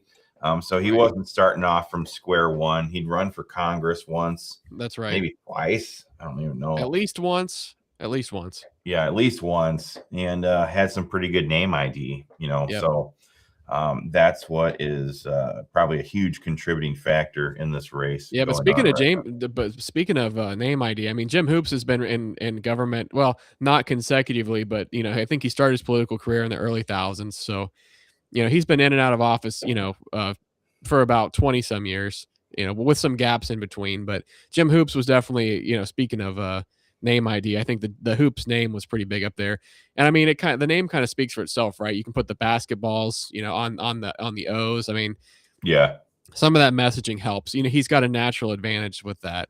Yeah. And he's got one hell of a beaver pelt for a heritage. You're right. You're right. You're absolutely right. When you're right, you're right, That's right. When you're right, you're right. Like I said, this is unfiltered tonight. So that's right. Yes. So we can talk about beaver pelts till the cows come home. Honest observations. Yes.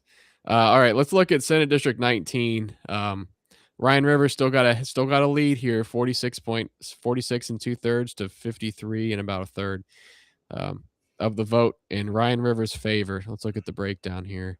You know what I think is going on here? What's that? I think what's going on here is that Beth Lear is getting some of the blowback from the Andy Brenner situation. I think you're probably right, because I think there was that speculation, right, that they were just they made a deal to swap seats, or I think that's what I'm just throwing out what I think I heard from some folks up there. That was the accusation. So whether or not it's true, she's been linked with Andy Brenner in this, right? And now that's what's happening. But I can definitely tell though that in terms of Delaware County, Beth, in comparison to the Andy Brenner, Sean Stevens, Beth is still squeaking out the lead here in terms of votes. Yeah, she is. Yes, she is. She is definitely outperforming Andy Brenner in Delaware County. And I still think, Coshocton, Holmes, Knox, those are all 100% in, so those will not change. But, Delaware, I think this is where this race is going to make or break. There's only about 54% roughly rounded up of the precincts. So there's still plenty of votes still to come in. So let's look at this again. And for her to pull this off, she needs to drive up her percentages in Delaware County. Yeah, Delaware has to show up big. If she could drive it to 56%, that would make this race. Yeah, but if the votes are only coming in like 51 to 48 or 40, that's not enough votes. That's not enough to make the margin. She would have to the remaining vote. She would have to win probably, by a wider margin than that. So it's looking tough. It's going to be close. But yeah, that's still a tough lead. There's just shy of 2,000 votes separating them. So we'll continue to monitor this. This one's definitely going to be another close one of the night. So yeah. Let's jump back to the treasurer's race. How about that? Yeah, we haven't checked in on that one for a while, so let's look at that here. Oh boy. Looks like Jay is pulling ahead. I think when we looked at this last, this one was almost 50-50 split. Am I right? Yeah. So, now we're looking at Jay's kind of pulling ahead, 53.6, 46.3. What this is telling me here is as the margin gets wider, we're getting more day of vote. Looks like Jay was definitely the favorite in folks that actually showed up at the polls today. That's my, that's my analysis there in this race. So of the day of voters, Jay Edwards was the favorite. And I'm assuming that Jay will now have this one, unless Summit County hasn't come in yet. Who knows? That's where Christina Rogner is based, where her base of support is mostly. So, I guess there's still votes outstanding. We're only at 56% of the vote in. But this is a pretty healthy lead for Jay, about 30,000 votes. So, actually 40,000. Sorry, 40,000 votes. A lot of people were talking about this race as, kind of like the quintessential old establishment versus MAGA. Yeah. And Jay Edwards representing the MAGA faction, and I think I think we're seeing some flex of power here tonight in some capacity, because again, Jay Edwards had the resources to put together a real campaign. Right. We got JD Vance to come in and endorse him when Vivek had endorsed Christina Rogner. I mean, Right. it's just a very establishment versus anti-establishment. Isn't it crazy to think about, like, I'm talking about the vice president as like an anti-establishment force, Yeah. political force in this race here? I mean, it's crazy. Right. Right. Yeah. No, that's interesting. Um, but yeah, so I mean that's the breakdown here. I mean, I think for Tina to overcome this is going to be pretty difficult. Um, Yeah. so, but this is JD Vance versus Vivek Ramaswamy right here. We're looking at it in real time. Um, the weight of JD's endorsement versus Vivek's. So Yeah. that's going to also be analyzed in the coming days and months for sure. Yeah. So I'm just looking at like Summit County right now with this race. 39% of the vote is in okay, for Summit County, and what's she's got 67 to 33. yeah, so I'm not surprised by that. That's where Christina has represented Summit County for her entire legislative career. That's where she's from. Yep. I'm not surprised by that in the slightest. So she I'm will also continue. not surprised in seeing like Warren County. It's like if there's one thing that Tina Rogner had plugged into, it was the evangelical Christian Right. crowd. That's right. And they weren't so much grading on the ability to do the job or stand up against the establishment and people like Matt Huffman. They were simply basing it on their understanding of her Christianity. Right. But Right. you got, by contrast, you've got Washington County, which is a county that Jay Edwards, I think, has at least previously represented in the past as a state representative, 68% in his favor. That's not a surprise either. Yeah. So, Yeah, definitely. I mean, Benton those are County, less 76. populated counties, but he's Yeah. definitely running up the numbers there to Yep. counteract what's happening in places like Butler County, Warren County, Oh, yeah. Claremont County, Brown County. She's winning both of those, by the way. She's winning Brown County and Scioto County. That's kind of crazy. Interesting. 50-49 though, so that's probably still might But still then you've flip got them. But then you've got Adams where he's ahead 61.6% to Yeah. 38. So, Yeah. so it looks like some of these river counties, the valley areas are kind of very split. Really depends on where you're at. And Looks to like me, this is an interesting race to take a look at, because you this is kind of how I think it would shake out with a gubernatorial general election. These are yeah, problems that I see, these counties down here along the river, where Vivek is going to have to come in and sell. And whereas you have Jay Edwards, who's coming in here saying, no, we don't want all that. We don't really want the Silicon Valley in the Ohio River Valley. We right. are very proud to be Appalachian. We're very proud to be where we're from. We love our culture. We're ours is the story of Ohio. And that is obviously connecting with these voters down here, as you can see by these percentages. And again, this is what I said in conversations before. We're not talking about the most populous counties down here, but Yeah. we are talking about a significant enough margin that could make or break a statewide race. Yeah. And This is so true. Jay Edwards' results here, I think, are illuminating some issues that the Republican Party is going to have to deal with as they begin to start looking at November. Yeah, because I mean, just for example, I'm going to break this down. You've got, if I'm just using Adams County as the example here, 61% in Jay Edwards' favor. Now I'm going to switch gears quickly to governor and just look at the There you go. contrast by Adams County for governor, 70-30 in Vivek's favor. So I mean, there's still a decent amount of people that that Wow, that's actually going in heavily in Vivek's favor. yeah, I actually thought it'd be a little bit closer than this down there. Yep. But you still got 30%, over 800 people said, hey, this is not what we want. So that's very interesting. Yep. It looks like if you guys are curious where the governor's race stands right now, 82 to 17.8.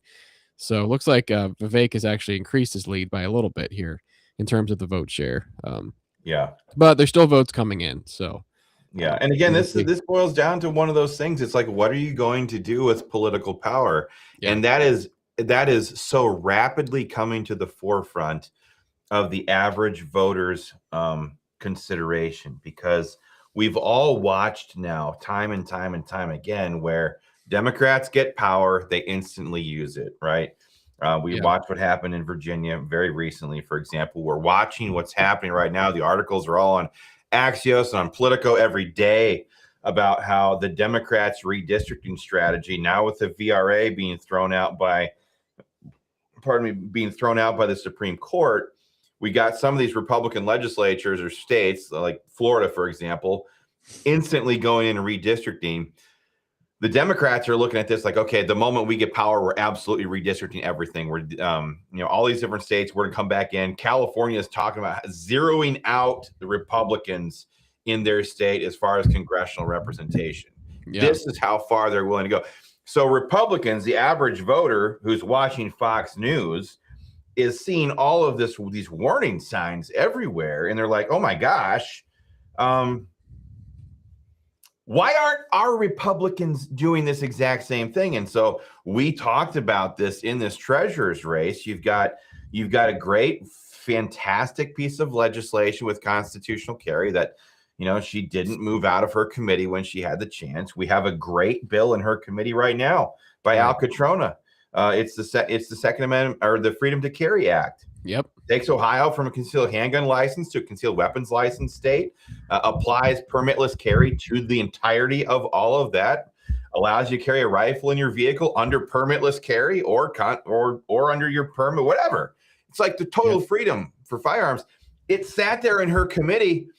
It got put in her committee like 3 weeks ago. Yeah, no, and she had a golden opportunity to hold a press conference and hold a committee hearing and say, Al, come present this to the committee. We want to get a vote on this in the next 2 weeks. She could have called the committee in there, but she didn't. Right. And Why? We were even putting out alerts, Chris, just letting our members know, hey, she's not holding hearings on this. What's the deal? Why don't you give her a call and find out?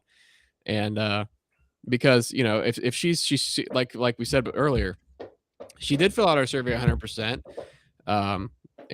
So she's claiming that she's very pro-gun, but you've got one of the most pro-gun bills in your committee in a long time. And you have the opportunity to take action on it. Yeah, you have the opportunity. You have the power to bring your committee in, schedule a hearing, and start moving the process along. And you don't do that. Now, I want everyone to think, if you were the chair of a committee with one of the most pro-gun bills ever, and would you not schedule a hearing as soon as you could? I know I would. Cha-ching, give me the rubber stamp. Yeah, all right. Yeah, exactly. Let's just let's do what the Democrats do. We'll have one hearing, all testimony, and we'll put it up for a vote in one hearing. Yeah, do it. And then boom. The Democrats do that to us. Oh yeah. We are the only side playing by the rules. Well, we're not going to stoop to that level. Screw you. Get the hell out of the way then, and put somebody in that position to ram this stuff through, because I'm sick and tired of losing with dignity. Right. It's time to freaking fight to win.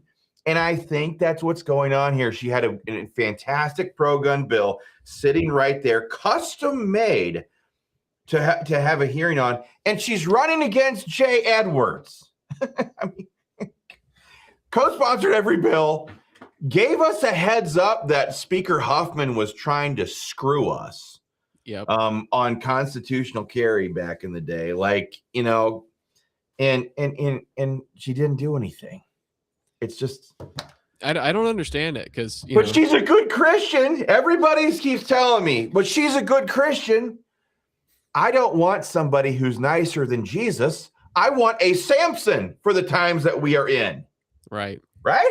Yeah. Well, we are not called to be that. I'm not supposed to be nicer than Jesus. Our primary purpose is to glorify God and enjoy Him forever, as the Catechism said.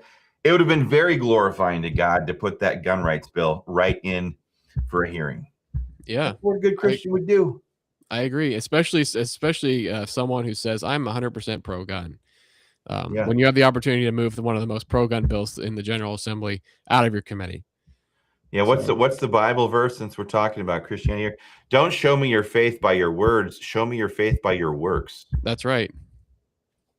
Yeah. It's pretty simple principle.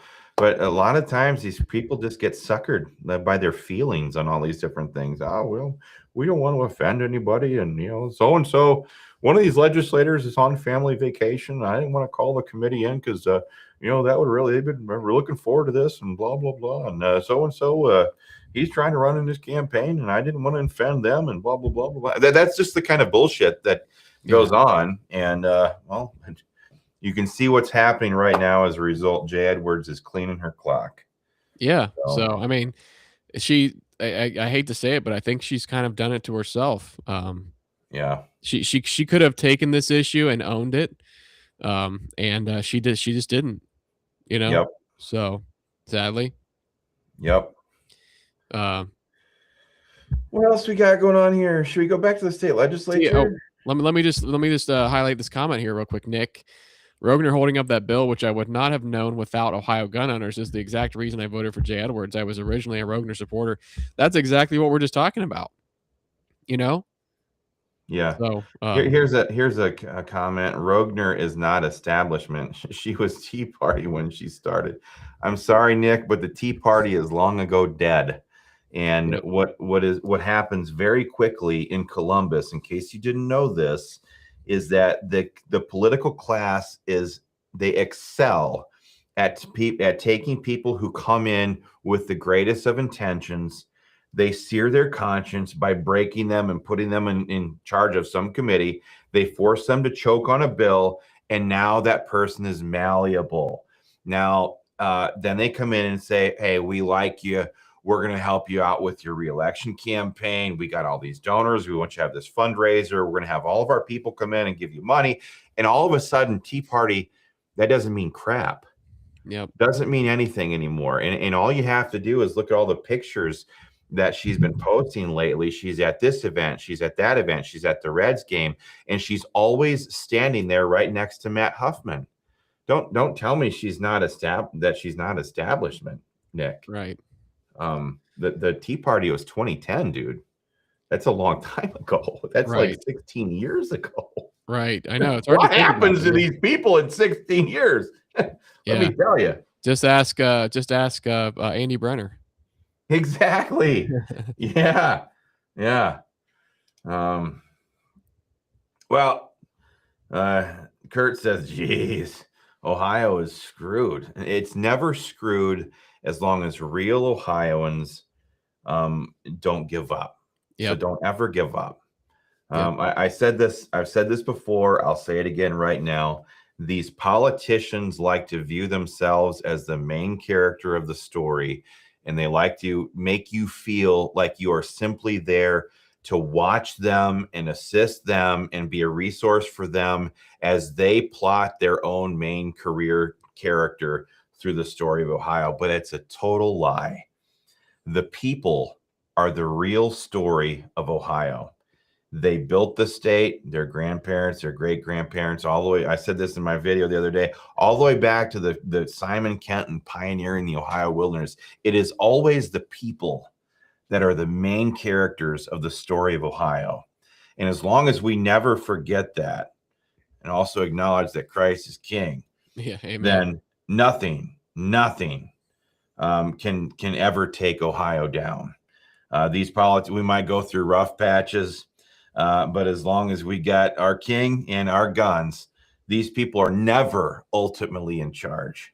And that's why we sit right at the helm of the biggest, nastiest gun rights organization in the state of Ohio, because we believe these things very much.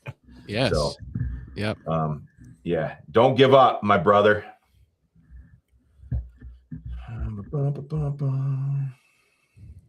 Oh, and I'm sorry, Nikki. I didn't mean to come down hard on you on that whole thing about Tina Rogner.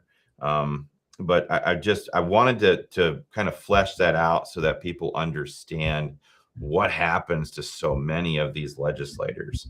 It's just it's such an unfortunate thing to see. Rarely have I seen I've seen tons of legislators get into office and then moderate.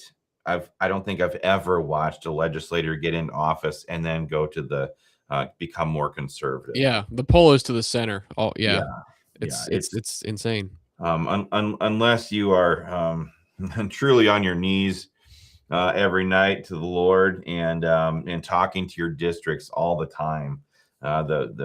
These people are so easy to break. So Yeah, here's so true. here's my favorite comment of the night. Nice. Yeah, love the Hawaiian vibe, guys. Absolutely, it's Yes, beautiful. we got the memo. Yep, we got the memo. What else? What else, Rob? Let's run through the state house races again real quick, can we? Yeah, let's do that. Let's go to House District 31 was the first one, I think. Here. Yep.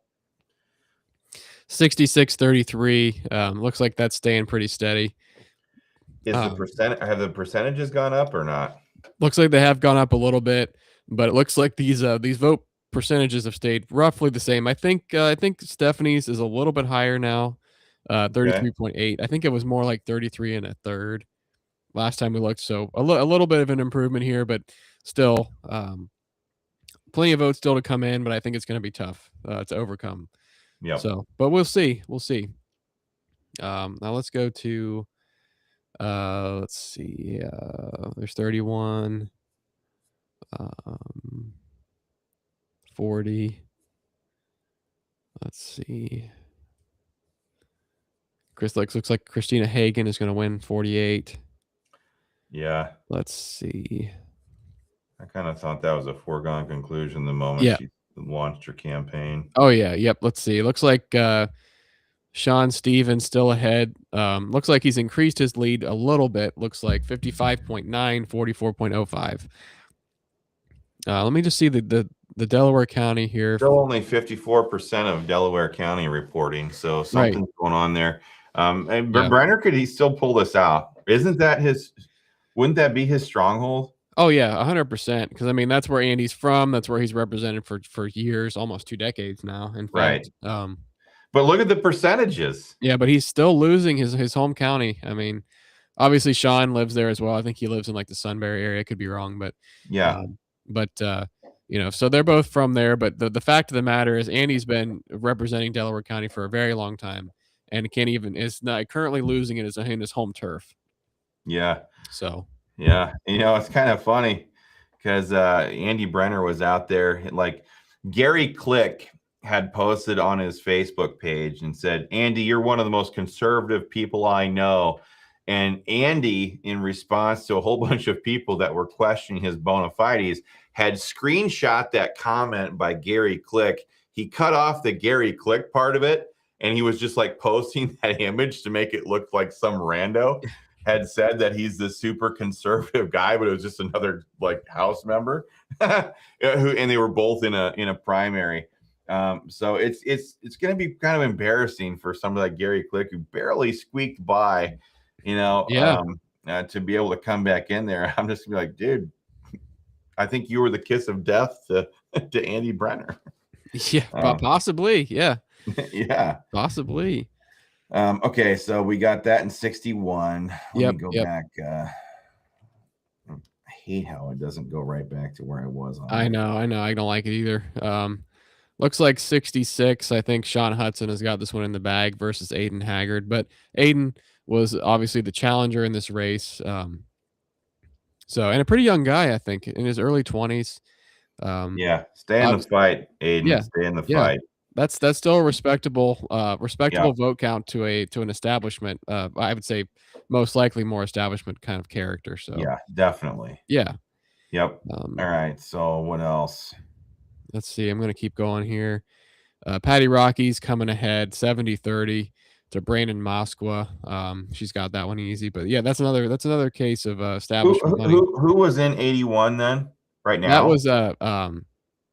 That was Jim Hoops, I believe. I think that's Hoops' district. Yeah. Yeah. Okay. So that's a net wash for Huffman. Yes. So that's not a bad thing. So Yes. Yep. So let's see here. He's gonna have a pickup with Ben Weber. Yep, Ben Weber. Looks like Well, that actually, one. no. Well, that was Tracy Richardson. Well, I guess she was on. Was she with Stevens? I forget. For speaker. Yeah, but she's one of those that had become a full-time Hoffman acolyte, right? Okay, yeah. Then that might not be that huge. That a pickup. Not a I pickup, guess. then it'd be the same. All right. Yeah, and then obviously Gary Click is a retention, so that's not a Yeah, net positive. that big dumb retard barely won re-election. That's too funny. And Yeah. and all we did was have a good time in the whole process, and That's right. got to wreck his spring, so that's pretty fun. That's right. Let's see. And made Jason him have to spend a lot of money. District Yep. 93, Jason Stevens coming back for his final term. That's what. Yep. I think that's pretty likely at this point. Pretty slam dunk, and that's another race where, I mean, he was getting all the mailer treatment too. You know, Larry Kidd had Huffman behind him. That's right. Yep.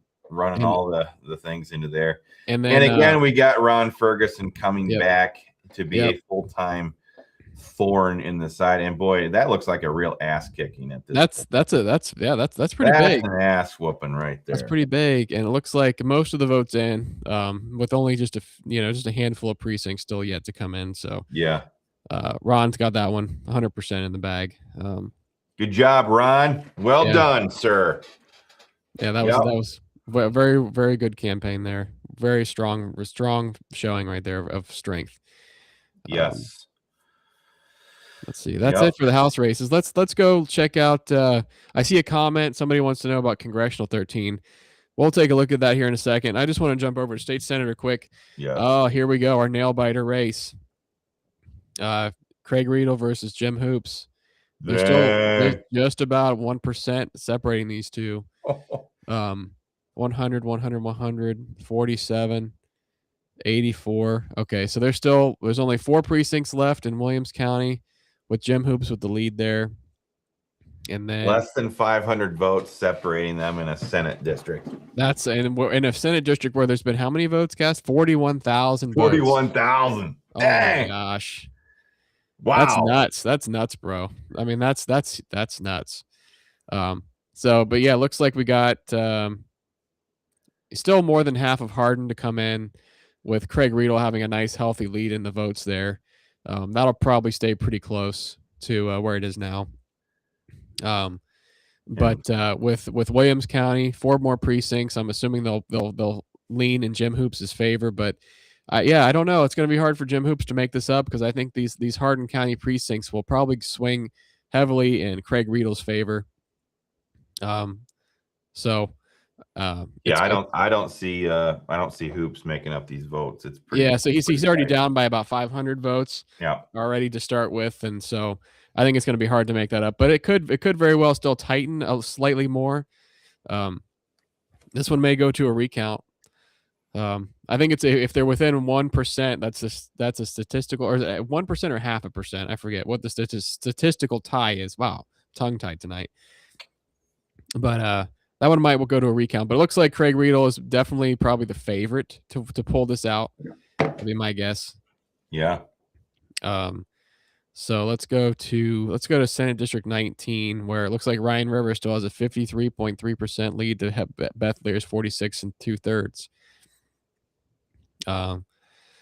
And looks like Delaware, okay, they're still at about 54%, which that hasn't changed in a while. So I don't know what's going on in Delaware County. No, me either.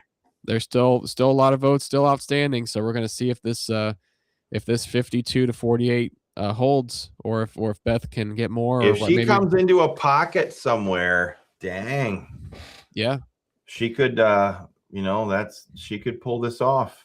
Yeah, she's definitely I think her strongest section is probably on the easternmost side of the county, and plus, so it depends on where these precincts are from, really. I think.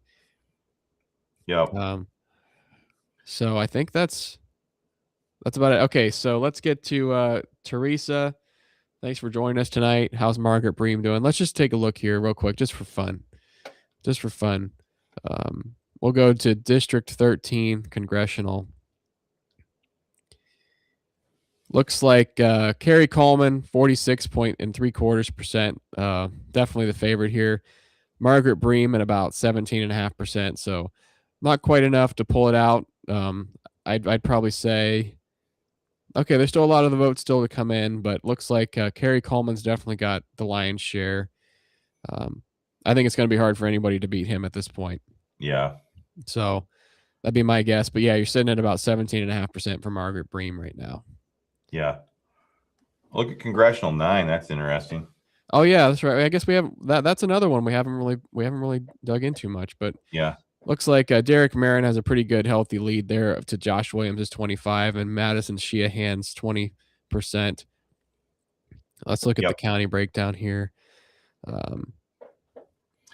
Both we've worked with both Derek Marin and with Josh Williams over the years, and both of them have excellent records. I think. Yep.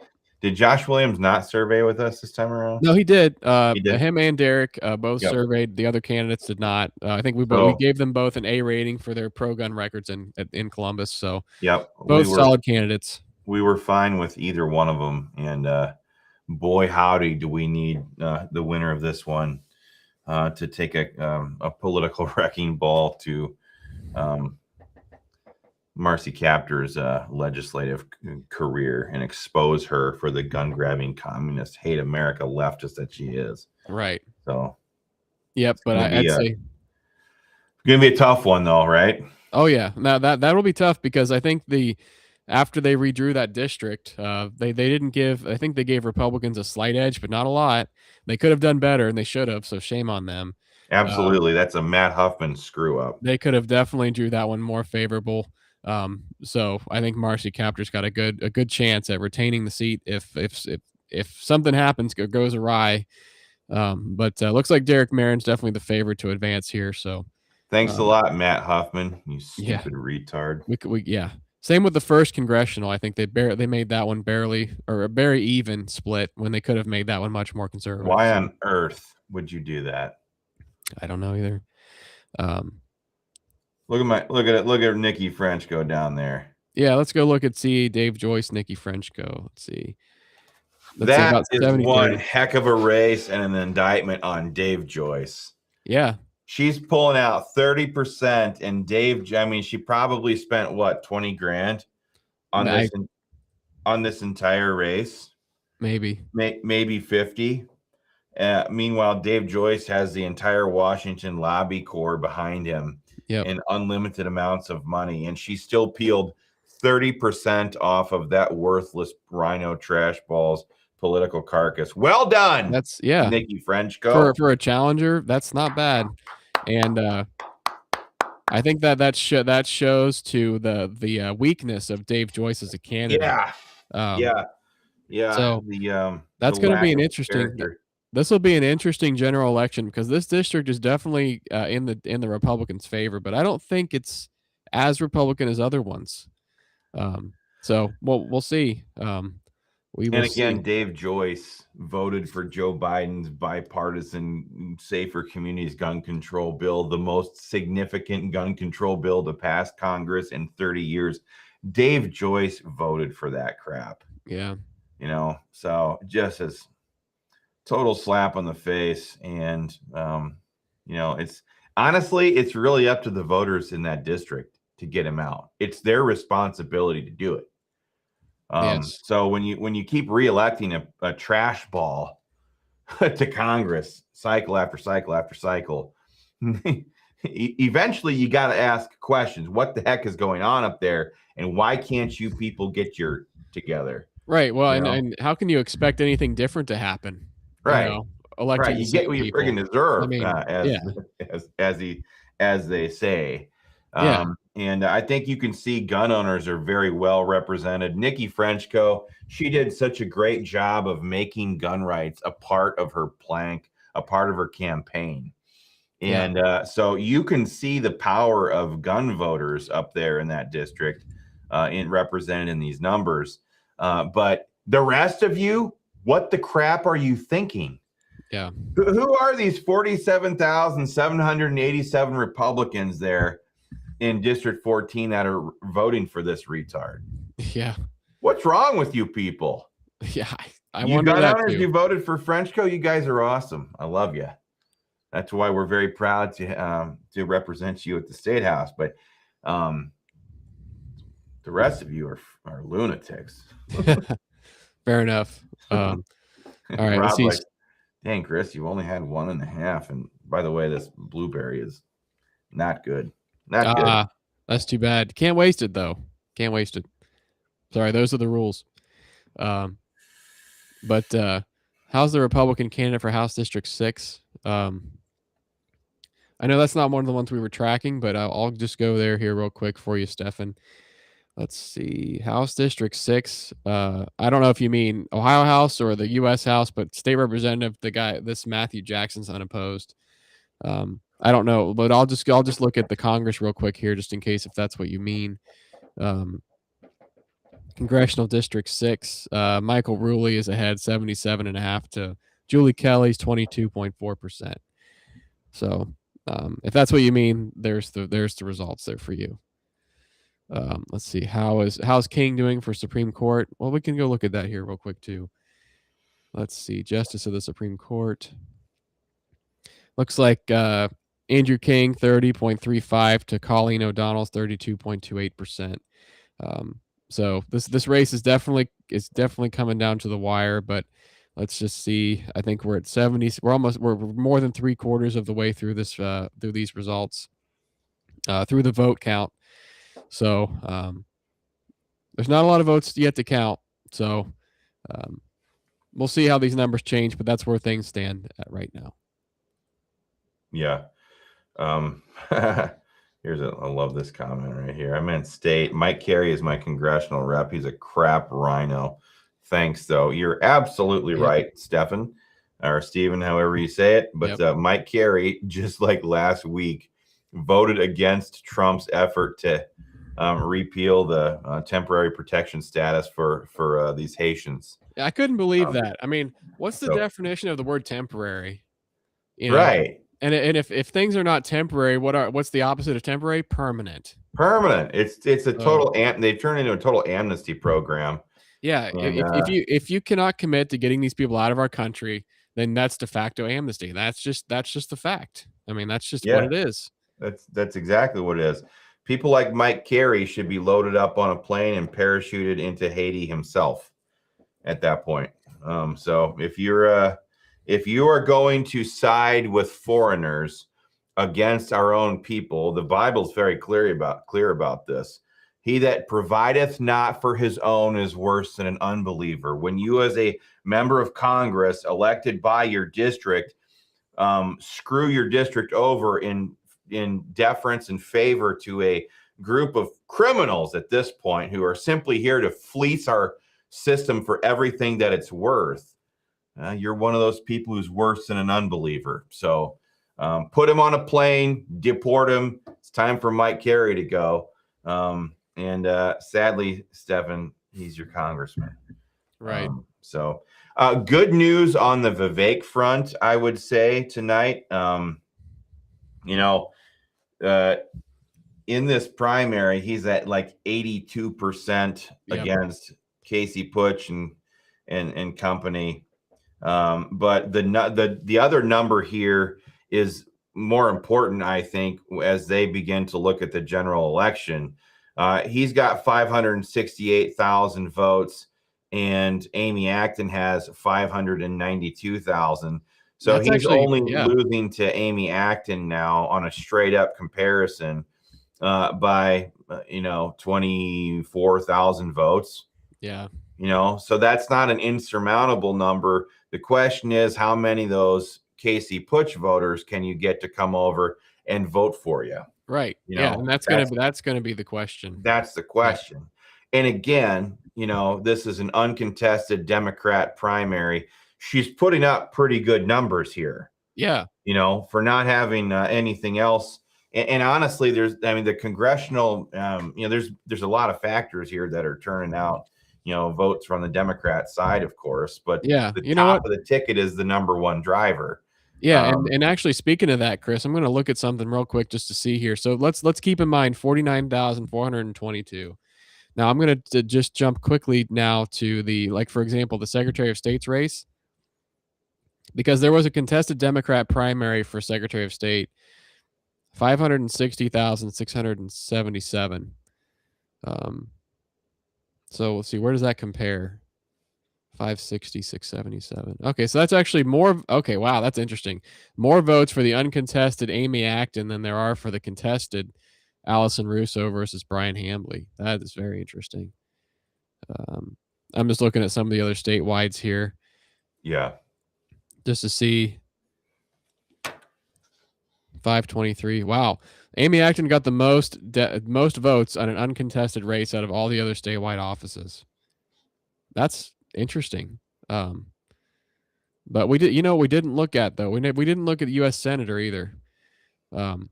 Check this out right here. 614,635 votes for U.S. Senator. So let's see. Is that more than Amy's? That is more than Amy's. Okay. Now that's interesting too. So I'd probably guess that this is probably the real number. Closer to the real number. Let's say real number of Democrats that walked into a voting booth or voted early, because a lot of them vote early. Yeah. And pulled a Democrat ballot to vote for this race. Okay. And this is also very interesting here. 629 votes for John Husted for U.S. Senator in an uncontested race for U.S. Senate. Meanwhile, so 629,000. Meanwhile, you have 568,555 voted for Vivek Ramaswamy and Bob McCauley. So that is Ooh. So you've got a deficit of, well, let me just do some quick math here. Let's see. Ooh. 629 minus here. I'm getting there. Just bear with me here. Yep. 568, 555. That is a deficit. Oh, I did something wrong. Whoops. I did something wrong. I apologize. I'm going to have to do it again. I think I put a decimal instead of just letting it ride. So let's do that again. Let's do that again. All right. Okay, I promise I won't mess it up this time. 407. Okay. That's a deficit of 44,767 votes. So there's all that to say is there's over 44,000 people that pulled the lever for the uncontested John Husted that did not vote for Vivek Ramaswamy for governor.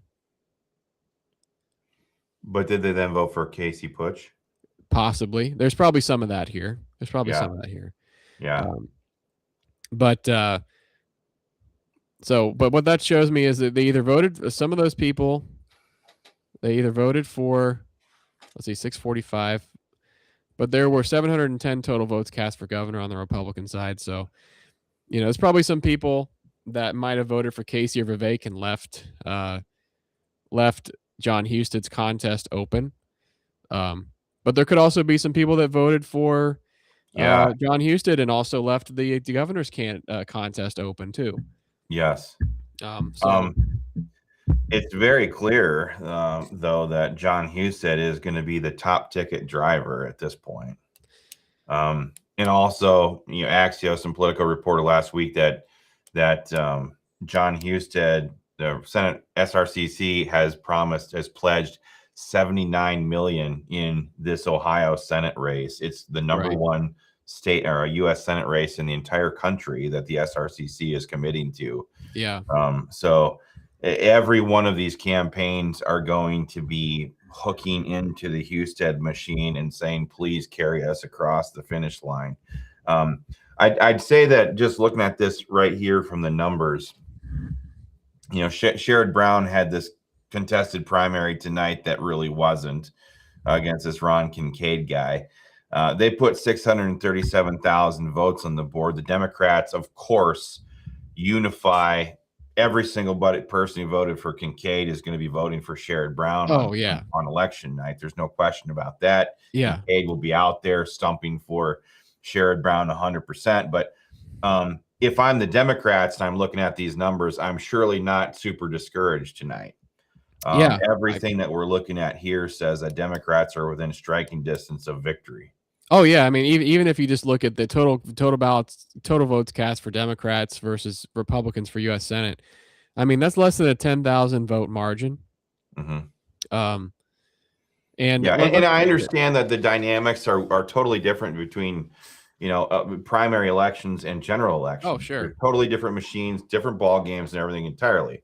But the point here is that um, just taking a look at this and these numbers, the Democrat machine is not going to be de-incentivized towards throwing money at this race. Oh, They're yeah. absolutely looking at this and saying, okay, there's going to be a lot of Trump voters, MAGA voters that don't see Trump on the ballot, and they're just not going to come out.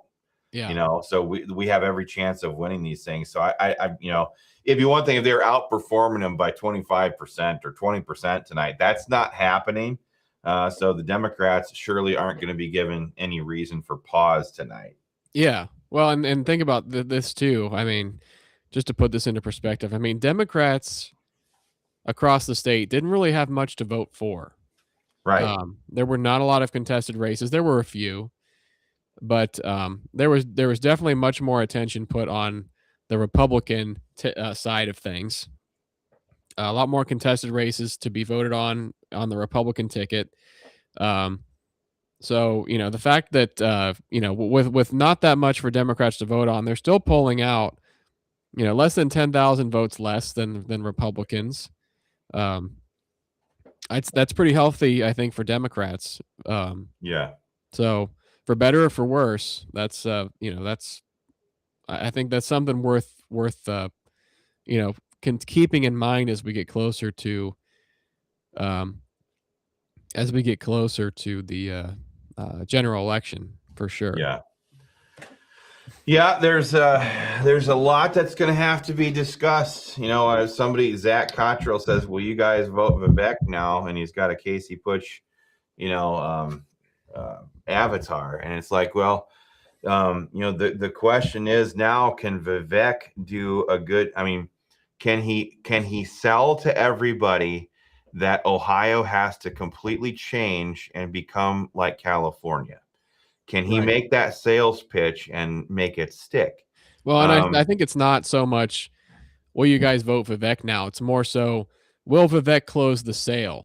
Exactly. Will Yeah. he earn their vote? Yeah, That's the exactly. question. Because if there's one thing we don't do here is we don't do the bandwagon stuff, and everybody's like, well, do you want Lion Amy Acton to be governor? Of course not. But the question is, how can Vivek make it so that my principles aren't violated in the process here of voting? Or Right. how can Vivek close the sale with somebody from Adams County, Ohio, who does not want their way of life totally destroyed by one of these data centers, or Scioto County, which is going to be the site of the biggest data center in the world, owned by a Japanese company, when they're Right. setting up a great big electrical generation facility there, to extract Ohio natural gas out of the ground to funnel to power this data center. Instead of using that natural gas to make the lives of Ohioans better, it's going right into this Japanese owned, largest in the world data center. This is what all these big global oligarchs want for the people of Ohio. That's the Yeah. message now. It's not so much me, but that's the message that the Vivek campaign is now tasked with going out and trying to close the sale with enough people to overcome Amy Acton. So Yeah. it's Agreed. not about me. It's about them now convincing these people that that's Yeah. the way forward. Because we've talked about this before, Rob. Our membership has been very divided on this. Yeah. We've got we've Christians, we've got true blue Ohioans who have been here since the beginning of Ohio. And there's a real battle going on right now with so many people as to what it means to be an American, and And you've got Vivek saying, well, it takes legal status and paperwork. And you have to believe in a set of things.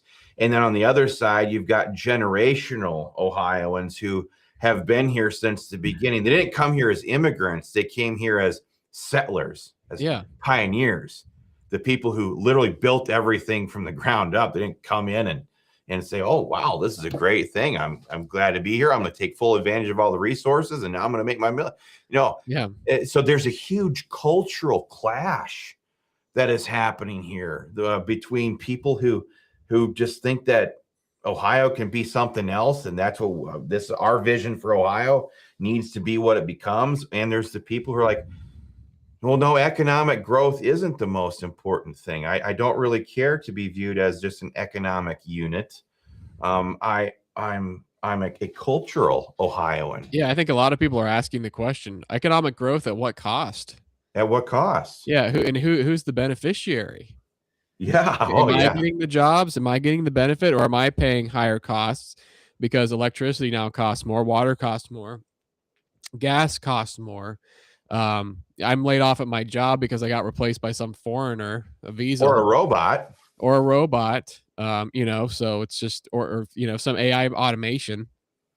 And that's why I keep talking about the Ohio River Valley and all these manufacturing hubs all over the state of Ohio. Like, you're talking about places where it's been a generational working class people that have been screwed over by government before. NAFTA destroying everything. These people have been screwed over by people who said that things were all going to be done for their betterment in the past, and they have grandparents or fathers who were totally screwed in life by those policies. And then you got this new generation of people saying, well, no, AI is going to solve everything, and these robots are going to do, and everything's just going to be great. We'll have universal basic income. And there's so many people who are like, well, screw that. I don't want any of that at all. Yeah, that's not what my family did. They're built, right. We didn't get this far to do that. Right. Now, my family was part of the Pennsylvania pioneer, and so they didn't make it as far as the Ohio. But my family did. I was gonna say your family did. I recently discovered that my family emigrated from Switzerland, Swiss German. I emigrated to Lancaster County, Pennsylvania. I had patriots in my family that fought in the Revolutionary War, moved to Ohio, to Ross County. They've been farmers out there for a long time. Still have members of the family out there. A member of my family actually. What's that? Those are called settlers. Yes, they're not immigrants. Yeah, we were settlers. That's correct. Yeah. Conquerors. We conquered this land for Christ and for everything that made America great. Helped build it. That's right. And then members of my family founded the city of New Philadelphia up in Tuscarawas County. Members of my family owned the land that Wright-Patterson Air Force Base currently sits on. So I had members of my family that were in the War of 1812, the Revolutionary War. I mean, you name it, on both sides of the family. So roots run deep here. So. Yeah. And that's something that this campaign, the Vivek campaign, is going to have to deal with head on, because he keeps doubling down on that issue. And there's so many people, like the H-1B visa issue is going to play a huge role. Yes. We've watched so many places in the country. I have a sister that lives in Texas, and Texas is just being destroyed. These foreigners are taking all their jobs. They get preferential treatment in the school system. They get, a lot of them get into positions within these big tech companies, and then they hire their own. They don't hire Americans, and so the problem metastasizes and grows. Right. And a lot of Ohioans are seeing what's happening there, and they're like, well, maybe we don't want that here. Yeah. Maybe that isn't what I want. So that's the challenge of the Ramaswamy campaign going into this general election in November. So it's going to be one heck of a fight. I'll tell you that right now. Amy Acton is a gun grabbing communist. Yeah, no question. And what's that? No question about it. No question about it. And I know exactly what she wants to do. The question is, if she wins, can she flip chambers? I don't know. We have a lot of rhinos in the legislature, though. So the question is, can she get that? If she wins and they flip enough House seats in the General Assembly, can they bully the legislature into passing gun control like we've watched Republicans do in other states? I like our chances in that situation. I think we can stop a lot of that bad stuff from passing, but governors have all kinds of power at their disposal. And we don't even like thinking about that, but we'd be fools if we didn't start preparing for it, for that possibility. So, Right. Yep.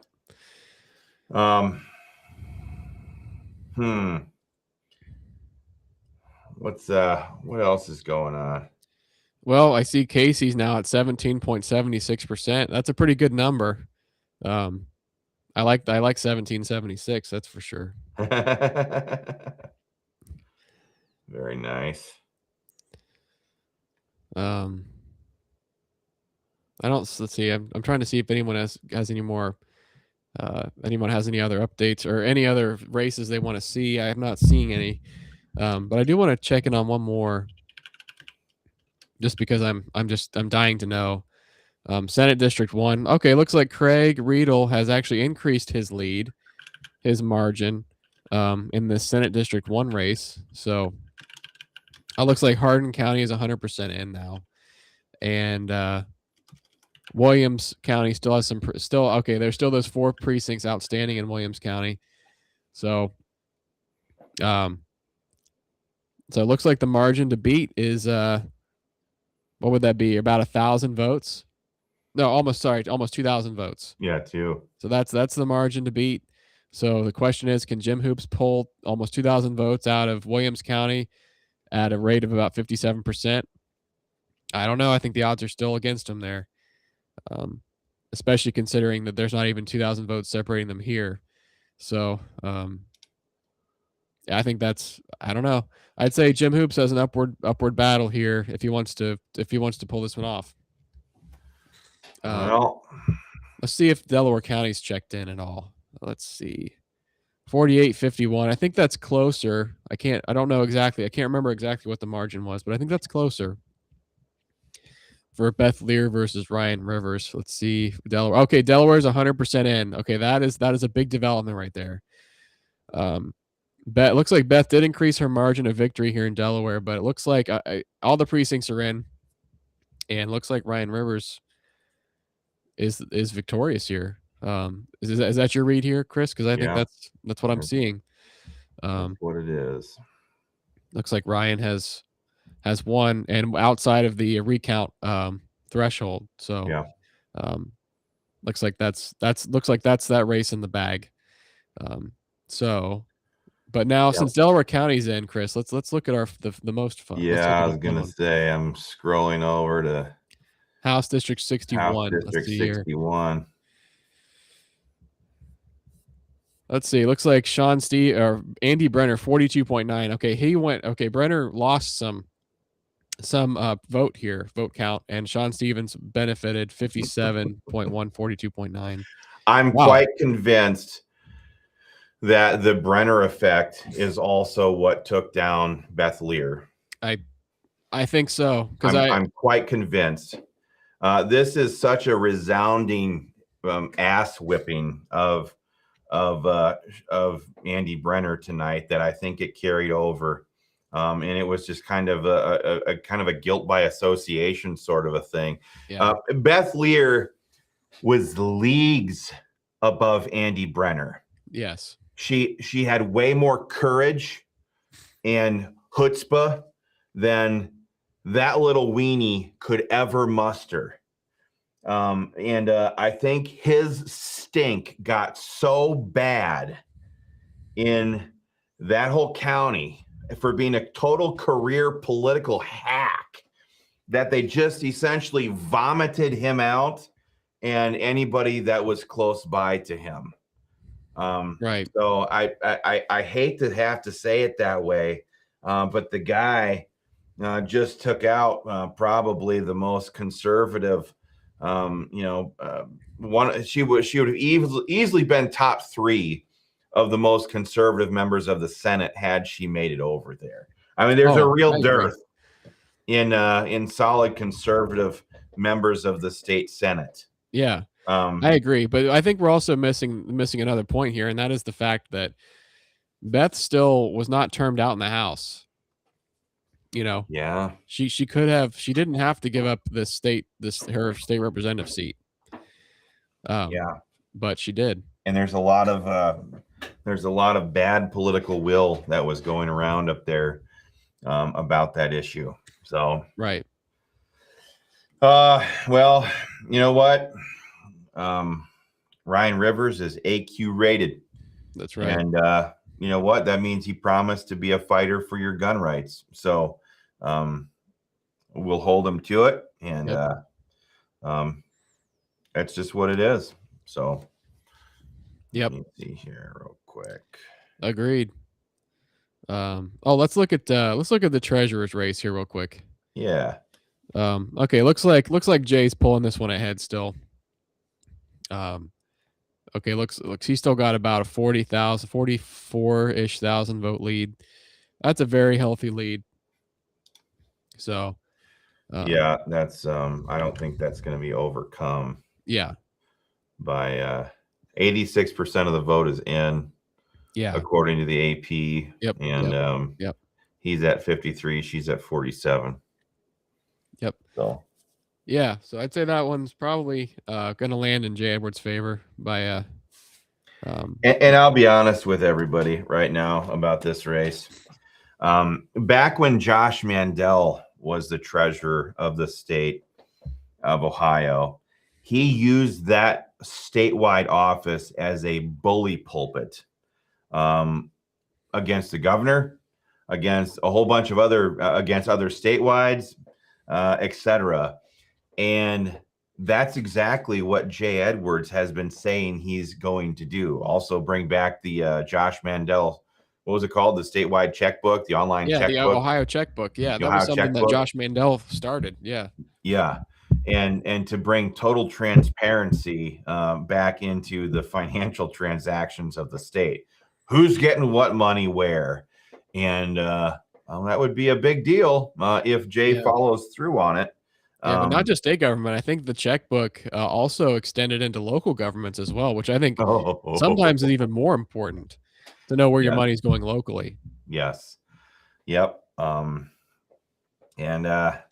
So that would be great. I would love for a statewide office holder like the state treasurer to just put out stuff and take on a corrupt administration. Honestly, if he wins the treasurer and Amy Acton becomes the governor, he'd be very well positioned to be a natural tool to fight back against her with. So, if she goes on a spending spree, or even if Vivek gets into office, and it will be good to be able to track where every dollar is going. We want to know where all the fraud is happening, and this in a weaponized treasure would be a valuable asset. So yeah, well, and I think for gun owners, I think Jay pledged to make sure that none of the state's money will be used to be weaponized against gun owners.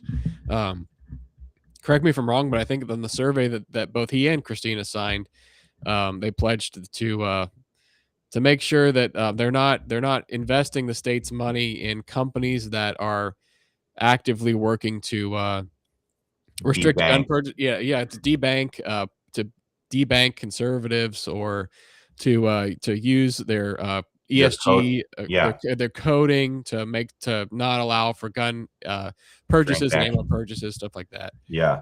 Yes, he sure did. And those are all very good. That's all very good news for gun owners. Yeah, that really is. So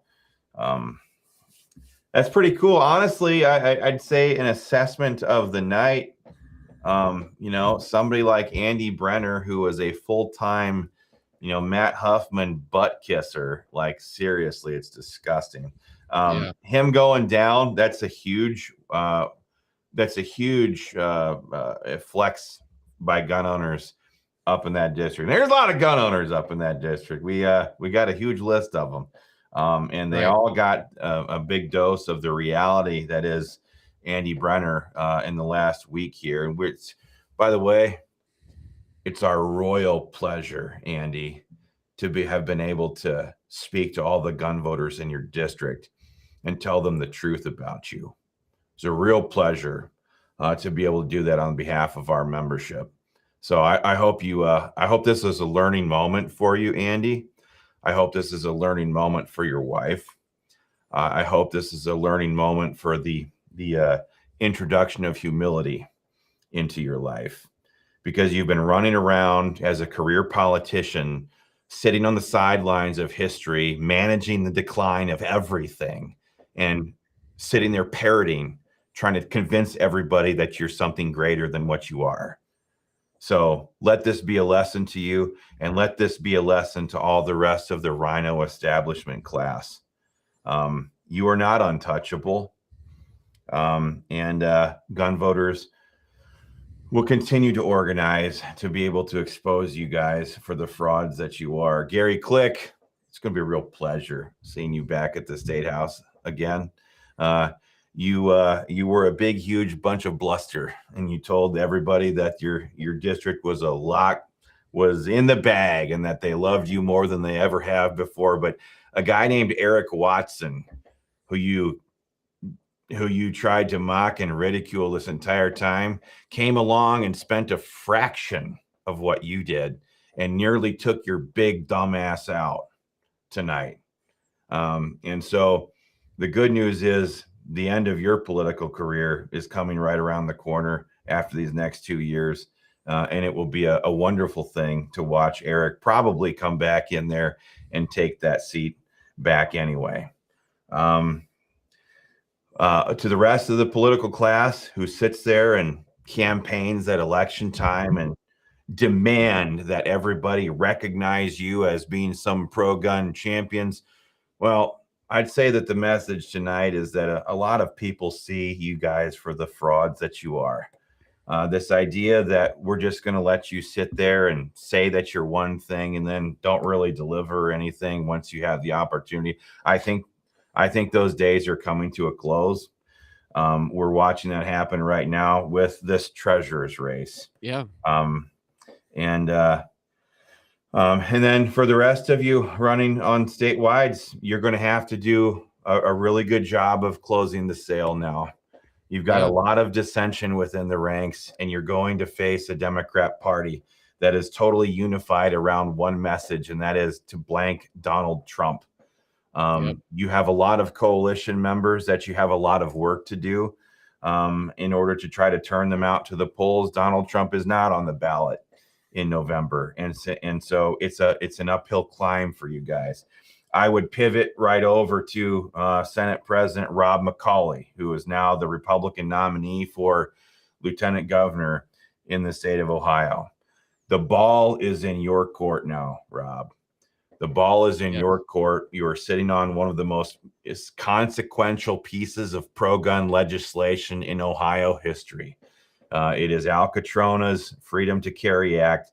It's sitting in Christina Rogner's committee, and it needs to be passed and sent over to the House to show a separation between you and Speaker Matt Huffman, and to show to the people of Ohio that you're not a member of a permanent member of the establishment political class. This is your chance to deliver, to give people a reason to go to the polls and vote for you. Right. Instead of just a campaign saying that we aren't those people over there. So I would say just kind of a recap on tonight. Little bit of a mixed bag, some tremendous victories by some gun owners, in some of these establishment districts. The gun owners flexed their power big time, and it was a really solid showing on behalf of gun owners. So what else you got for Rob? Is there anything last we got to go over here? Man, I can't really think of anything. And that was such a great little monologue right there. I don't know how to follow that up, to be honest with you. But yeah, I just want to echo what you just said. I mean, it was a good show. And even the races where, we had some pro gun candidates facing some non-pro gun candidates, and or some F-rated candidates, I'll say, that those people came up short. That's not always just a total defeat. I mean, Right. the fact that we had some challengers that spent fractions of money come within striking distance of well-entrenched, well-established, well-funded incumbents, I mean, speaks big volumes about the power of gun owners. And like you said earlier on in the show, just never give up. Never give up, because as long as our God is on the throne, and He is, and you have your guns, and we have our Second Amendment, there's always hope for Ohio and for America. Yes. So, And we like our odds. that's We right. really We do do. too. We really do. Yes. All right, guys. With that, we're going to close it down. Thanks for jumping in here. Thanks for your comments. Thanks for liking the video. Thanks for sharing all the things that you do when you watch these things. Joe, Rob, it was kind of fun to do a little live stream and chit chat with some of the guys tonight. Yeah, I agree. I like these casual, late night, let's have a drink and talk politics, kind yeah, of streams. This is really nice. yeah, I like it. it's a lot of fun. If you guys Kind of agree, sad. hit that share button. Hit Yes, like and share. yes, please do. It's kind of sad to see not some of the old regulars. Yeah, I noticed. I noticed there was a few Drop on in, names missing. but sometimes the how does it say, the animating contest for freedom is not for everybody, and sometimes you got to say things and take positions that are a little bit tougher than some people are comfortable with. So that's all I've got. That's all I got up here. Well said, Teresa. This makes me want to fight harder. Amen, sister. Yeah. See, it's people like you that keep us motivated to do what we do. Yes. So I really appreciate it when they speak up like that. It's a nice thing to do. Thanks a lot for watching, everybody. We'll be back with more information. Maybe we'll do another video kind of breaking down some of these races tomorrow. But until the next time we're here, thank you so much for watching and participating in tonight. And thank you for going out and voting pro-gun.